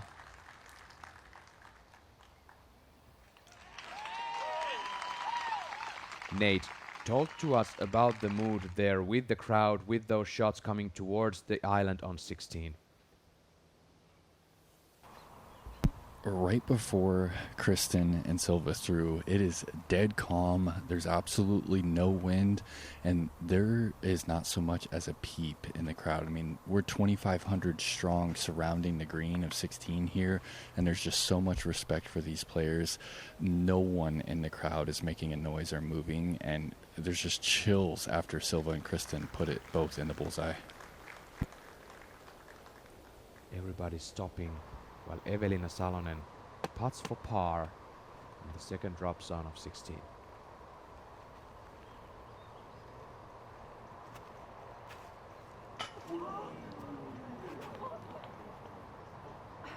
Hits the top of the cage, the top of the basket.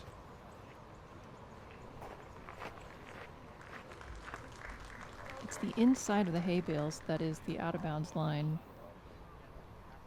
That looks to me to be out of bounds.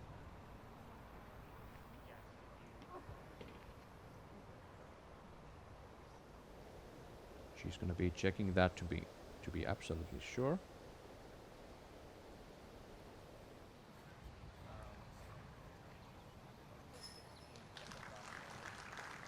After 16 holes, Evelina Salonen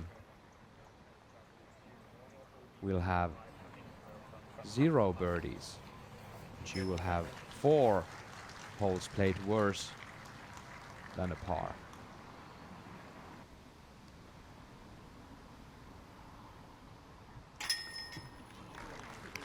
And what you are witnessing here is a total meltdown from the front runner of this tournament after 3 rounds, Evelina Salonen. That may have dropped Evelina off the podium for the event. Throwing the ice cream on the stove at the sauna, Evelina Salonen is going to leave this podium with a really sad round. Saarinen makes the important birdie, answering Kristin Tattar, who's also gonna card the birdie on 16. Now this is a 2-horse race right now. Kristin Tattar, Silva Saarinen. We know that these players have made some great achievements, but there is no question about who has achieved more when it comes to Disc Golf Pro Tour. And Evelina knows this might be the worst round and situation of her career. We're on hole 18. This is Missy Gannon throwing 3.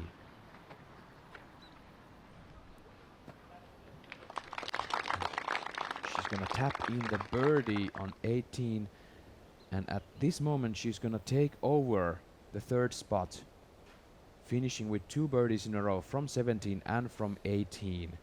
3 under par for the day and 3 under par for the tournament.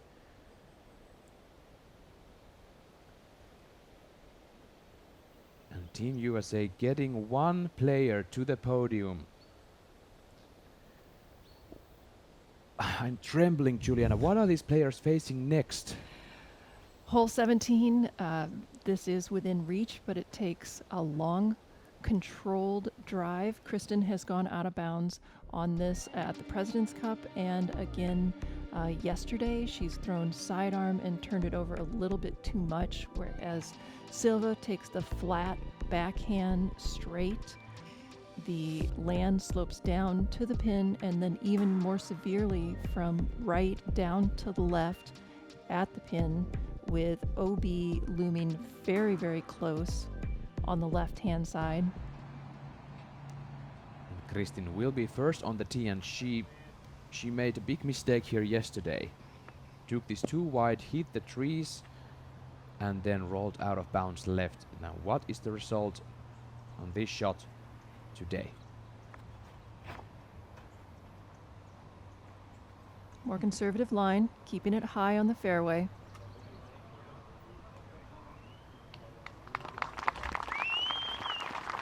And that's looking like a circle's edge putt downhill for Kristin. And if Silva is really close, Kristin might be going for it, but that's still uncertain. I would think that she would rely on her ability to prevail on 18 as opposed to going for that shot. Silva Saarinen in the air. This is conservative. This is not hyzering and not getting the travel down the hill. And Silva most probably laying down for a par.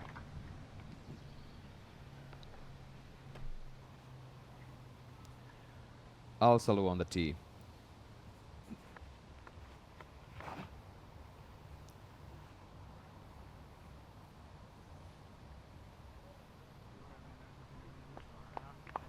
Alsalu makes it to circle's edge. You know, Evelina Salonen is currently 8 over par for the round, the exact same number than Kristin Tattar was after yesterday's round. While Kristin Tattar currently is at 5 under par, that Silva made yesterday. Salonen outside C1, looking at the par. And you know, Evelina is usually so positive and optimistic and giving those small laughters on the course, but now she even looks sad, and that is huge from Salonen. Exactly. You can. It feels like she's feeling the gravity of the mistakes that have been made out there today. And funny enough, Silva Saarinen is even for the day, the exact same score Evelina Salonen took yesterday. This is just... how is this possible? What are the odds that they just switch the round scores between each other? That is quite a coincidence. I would guess that's not going to be the case at the end of the round, but quite curious that it is right now.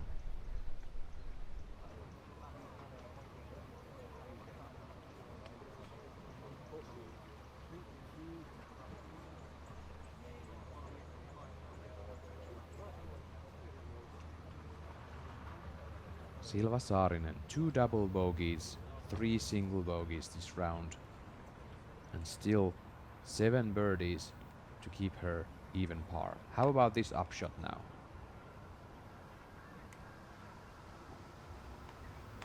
Circling around the basket, 1.5 meters away.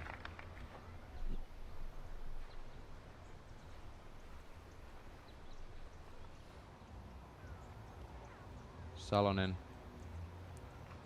looking the same.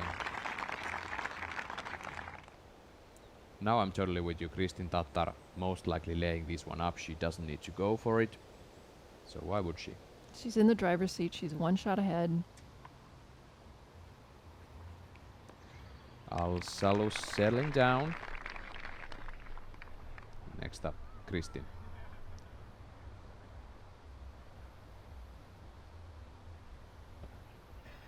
Perfect control, and what you have been telling them to do from here, from the booth, control the angles and the angles on which you lay down on these slopes. Exactly, so that you don't roll away. So that's looking like tap in pars for the whole group.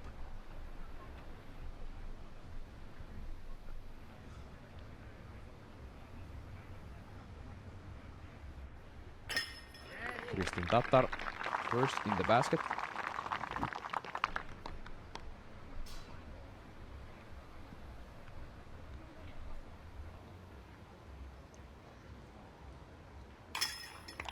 And Saarinen. Kaidi and Evelina left.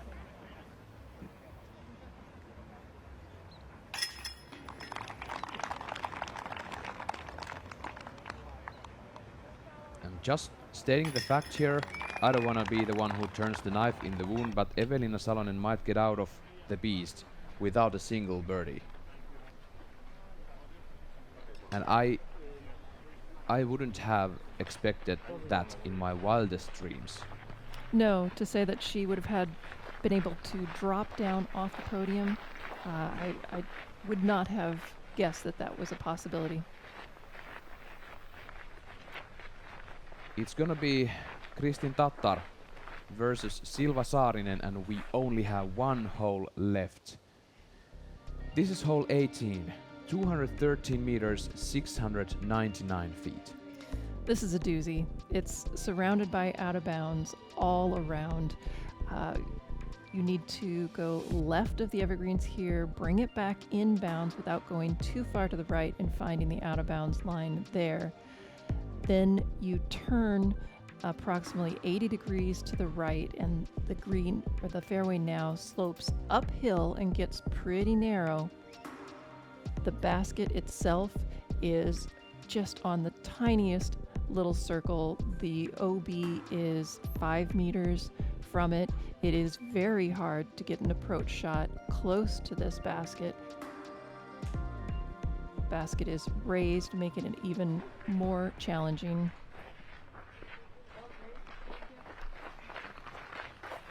Yesterday, Kristin Tattar was slightly out of bounds right, ever so slightly. Silva Saarinen made the birdie here yesterday. But this is a par 5 for the FPO.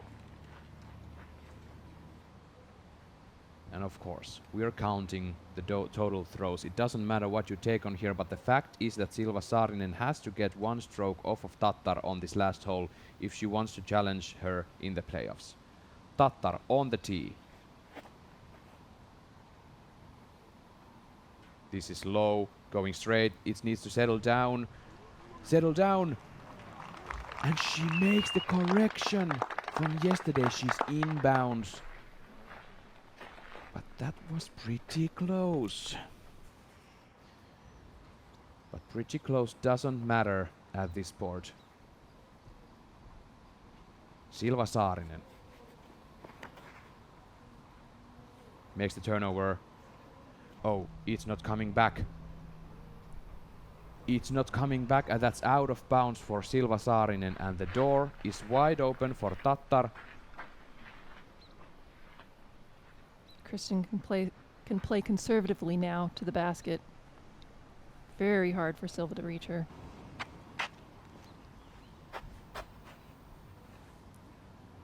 That's a huge, huge moment of sadness for the home crowd who came here to cheer Evelina and Silva to take down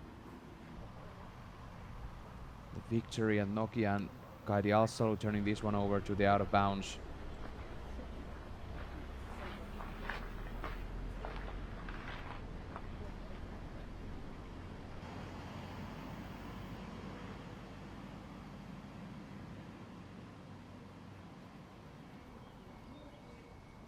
Practically, there is a chance that Evelina Salonen could take an eagle here and challenge Missy Gannon on the podium.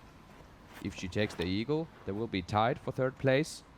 And this is out of bounds left. This doesn't have a chance to stay in bounds. Evelina Salonen went for the eagle. She knows where she was. And that's not gonna be the eagle. So, the situation is that Kristin Tattar has the keys in her hand. Finally, she had the worst round of her recent career, or maybe her career at the broadest yesterday. She made peace with herself and she came back here and decided to give everything she's got. And she's now leading with one stroke over Silva Saarinen, who's out of bounds. This seems like it's settled. If Kristin Tattar gets this next one in bounds and avoids the mistakes, she can just approach for the par. Exactly, she doesn't have to push anything right now. And Silva needs to throw this next one on the fairway and then throw the next one in from far away.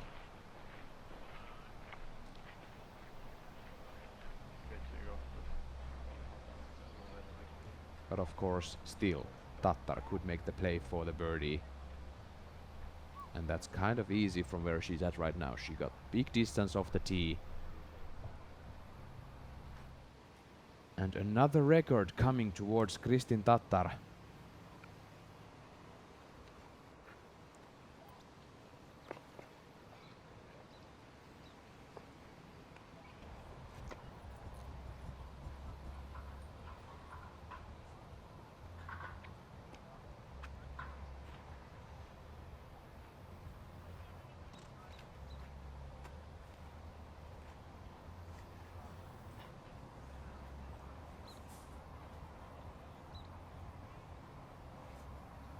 Alsalu throwing three over the out of bounds.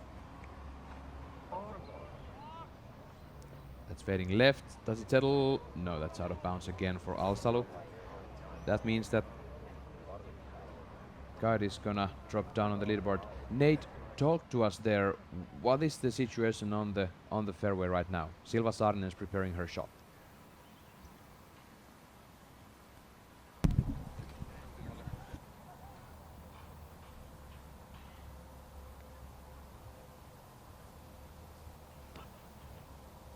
She's gonna put any kind.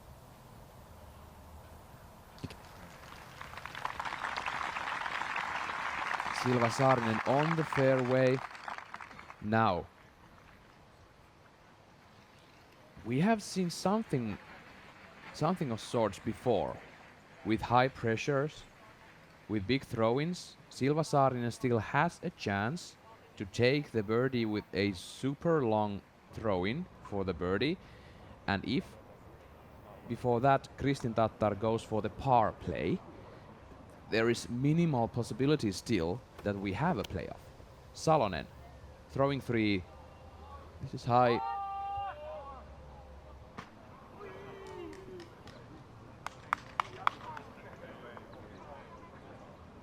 And that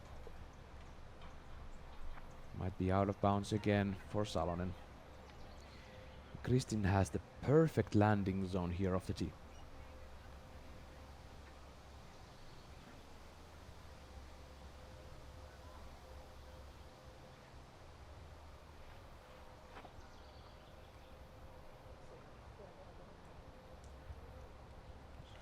The air hyzering. stays in bounds. Kristin Tattar has about 35 to 40 meters left to approach the basket and take down the European Open 2024.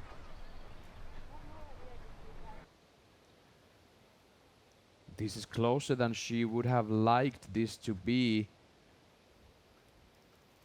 Pushing that outer OB line a little bit. You had the best line. We couldn't tell from the side, so. Vänta igen, hur var backen?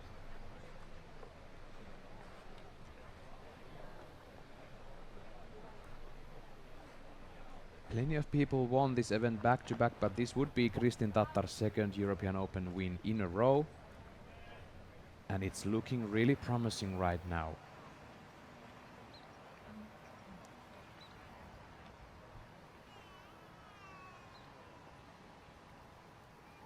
Kristin Tattar has gained 13 strokes off of Evelina Salonen on one single round. And that is the exact points that Silva Saarinen gained from Tattar yesterday, round number 3. Alsalu on the line there. We have a red flag for Kaidi.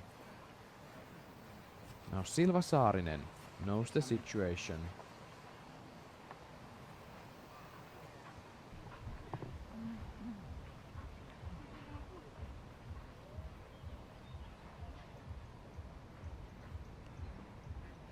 Preparing herself to throw. In the air. Challenging the basket. Really close for Silva. And talk about the accuracy she has. Excellent attempt there by Silva.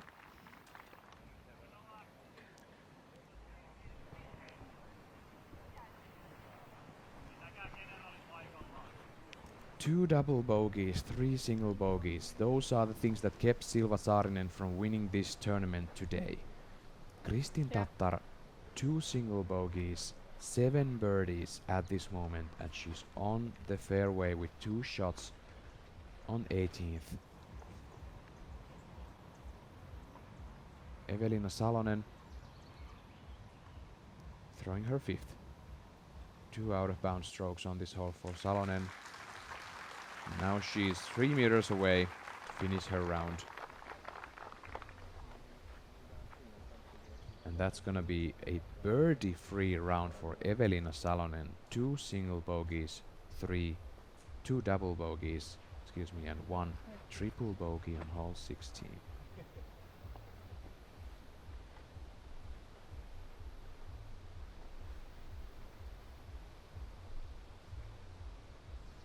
Kristin Tattar, her 3rd. She's inbounds. She's 5 meters away from the basket with 3 throws. And she can just lay that up and tap in the victory. That is unbelievable.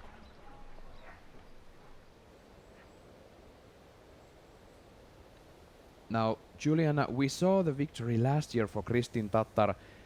How much different is this year's victory gonna be for her? Last year's last round was merely a victory lap. She had so much of a lead.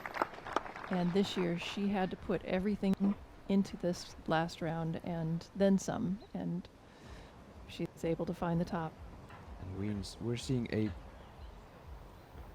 a top-tier example of the fact that she wasn't battling anyone on the field. She was battling with herself, and she overcame her own fears and unconfident feelings.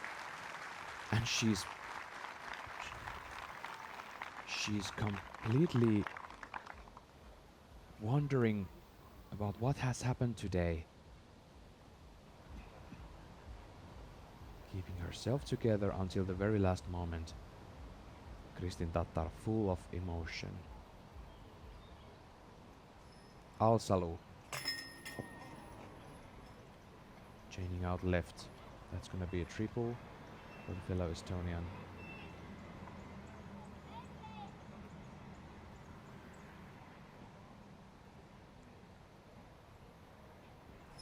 Salonen for bogey. She gets the applause from the home crowd.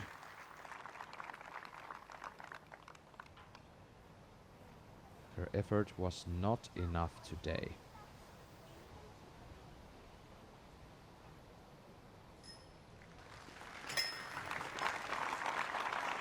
Alsalu, triple bogey for her. Silva already in the basket, and your 2024 European Open champion FPO, Kristin Tattar.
We're not gonna have any lowlights from today for Kristin Tattar. We are only gonna see the highlights.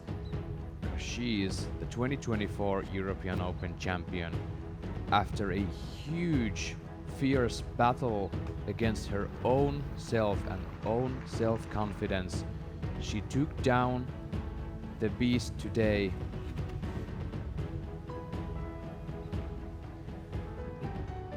Got a bit of luck on the way. Some lucky misses with those guardian trees. She made perfect shots off the tee, just like this on hole 8. She focused on the moment. She executed when it was necessary. Although she had that arrogant miss on hole 11 after these couple of holes here, she turned the tables again. Talk about this, Julian. What does this mean to Kristin Tattar? Well, you could see by her reaction there as she was kneeling down and wiping tears away from her eyes, this means a lot. And I think that she perhaps questioned whether she had the ability to come back today after such a devastating round yesterday. So to be able to do so in such a fine fashion really solidifies the confidence that she has had throughout the year, and just fantastic to watch. Now, how about Evelina Salonen? Silva Saarinen, before that, Silva Saarinen made a great effort. She was battling herself all the way. As we see Kristin Tattar really emotional before the last putt in the basket. Now, Silva had many birdies. She had many bogeys and double bogeys there on the course, and Evelina Salonen just melted away. We're gonna go to the course. We're gonna hear from Kristin Tattar herself, the champion. Let's go. Kristin Tattar, one of the great comebacks in PDGA major history. What does it feel like to hoist that trophy for your second time? Oh my gosh, it has not settled in yet. I thought yesterday I had lost it, and I thought there's no way I can come back from this. But coming in today, I just told myself to focus on my game. That's all I can do. Just keep fighting, execute the shots, don't let the fear take over, and just go with the flow. And I did it. I don't know, it's probably one of the most memorable wins I've ever had. Well, Kristin, you had one of your toughest rounds in your entire career yesterday in round 3. 13 stroke improvement. I mean, did the shots from yesterday ever creep into your mind? Not really. To be honest, I don't even feel I played that bad yesterday, but I just hit all the trees out there. Yeah, of course it made me unhappy and it made me doubt myself. Should I even be competing here? And all those crazy thoughts. And like I said in the interview last night, life presented me the perfect opportunity to be kind to myself, to still love myself, even though in my standards I was not succeeding at all. So I used that opportunity to stay kind and loving and come back here and do my best because I know I can play disc golf. Wow. Words of wisdom once again, Kristen. And talk about the round today. There was not a single hole that strokes didn't go back and forth. I mean, what was that experience like battling with two of the best in Finland? Yeah, it was crazy out there. I was giving strokes, gaining strokes, and most of the time I wasn't really thinking what the competitors were doing, just focusing on my game. And I'm so happy I had my fellow Estonian Kaidi on the course, and she was so amazing, and really it kept me also going and pushed me to execute my shots. I think her lines were so pure. And yeah, I tried not to pay attention what others were doing. I think the most important moment was on hole 16 when I made it onto the island, and that was a huge relief and probably put some pressure on Evelina. Well, can you expand on that moment a little further? It was dead calm. There was no wind. There were thousands around the green, but they weren't making any noise. You took an extra second to go back to your bag. What's going through your mind before you throw that difficult shot? I just made sure my focus was there, because this was the moment when I needed to execute, so I can't let it slip through my fingers. And I just made sure my grip was good, and I knew the line, and I just gave it my all. And when I released the disc, I instantly thought this is going to be perfect.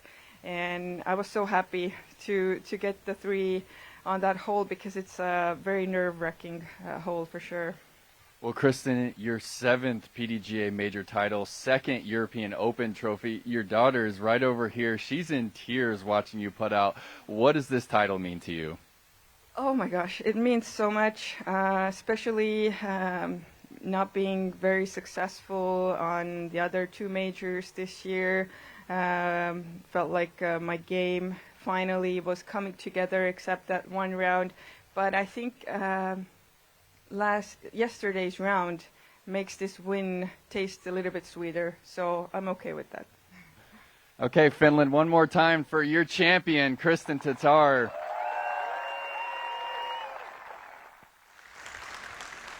Congratulations, Kristin Tattar, 2024 European Open champion. It's hard to keep the emotions away when you look at the road that Kristin Tattar had to travel in this tournament. She was there battling the whole way through Tampere.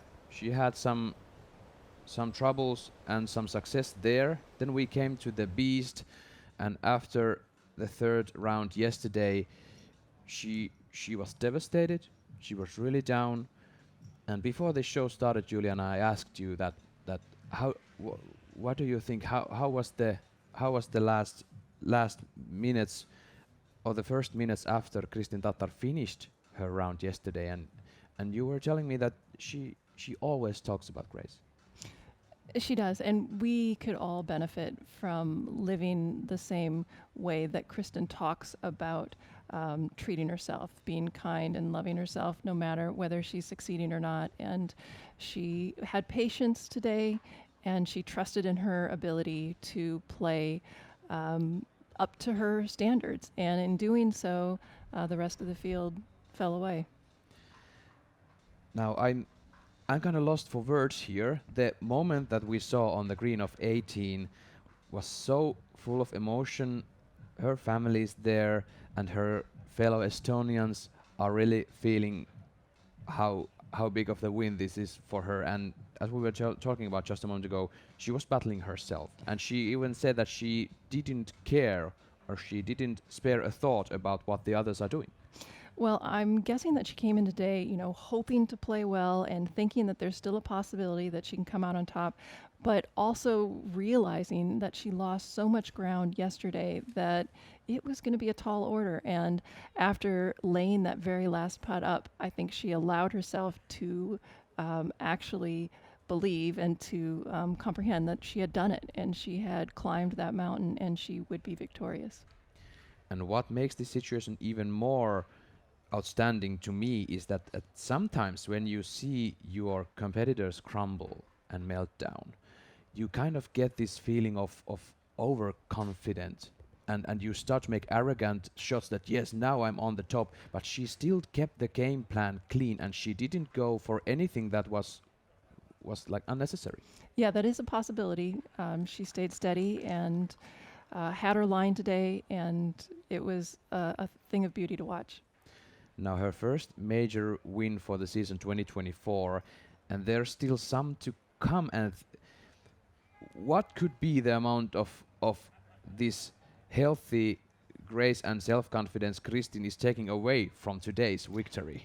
Well, I mean, Kristen is already the best skilled player out there in the division, so anything that adds to her already spectacular skill set is a scary thing for the rest of the field. It certainly is. And at this point, we want to thank you all there on the other side of the camera and the screen. It has been an amazing 4 days, or if we check the President's Cup, 5 days at Nokia, and we still have one more round to go with the MPO. I'm shaking here. The nerves were so high during that round, and the last stretch was amazing. Congratulations to Kristin Tattar, but there's still a thing that did she just call out the OTB shot of the day? She absolutely did. In my opinion, saying that 16, her approach on 16 was critical, and I think that deserves the shot of the day. And you're going to have that, and I'm going to take this to the green of 18, and I might say the last tap in, but I'm going to say the second to last putt, after which she went crouched to the ground and let those emotions kind of crawl in. So we have two options there. We're going to take a look what's the OTB shot of today of the final round in the FPO European Open 2024. What's it going to be, folks?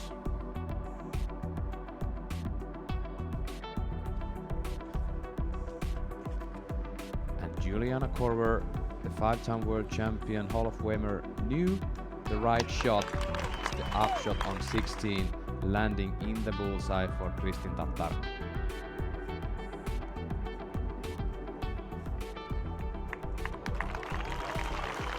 Absolute perfection.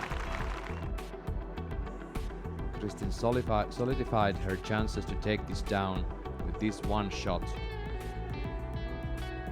Even though Silva Saarinen was able to answer this one, there was just no chance after this for Silva to come back.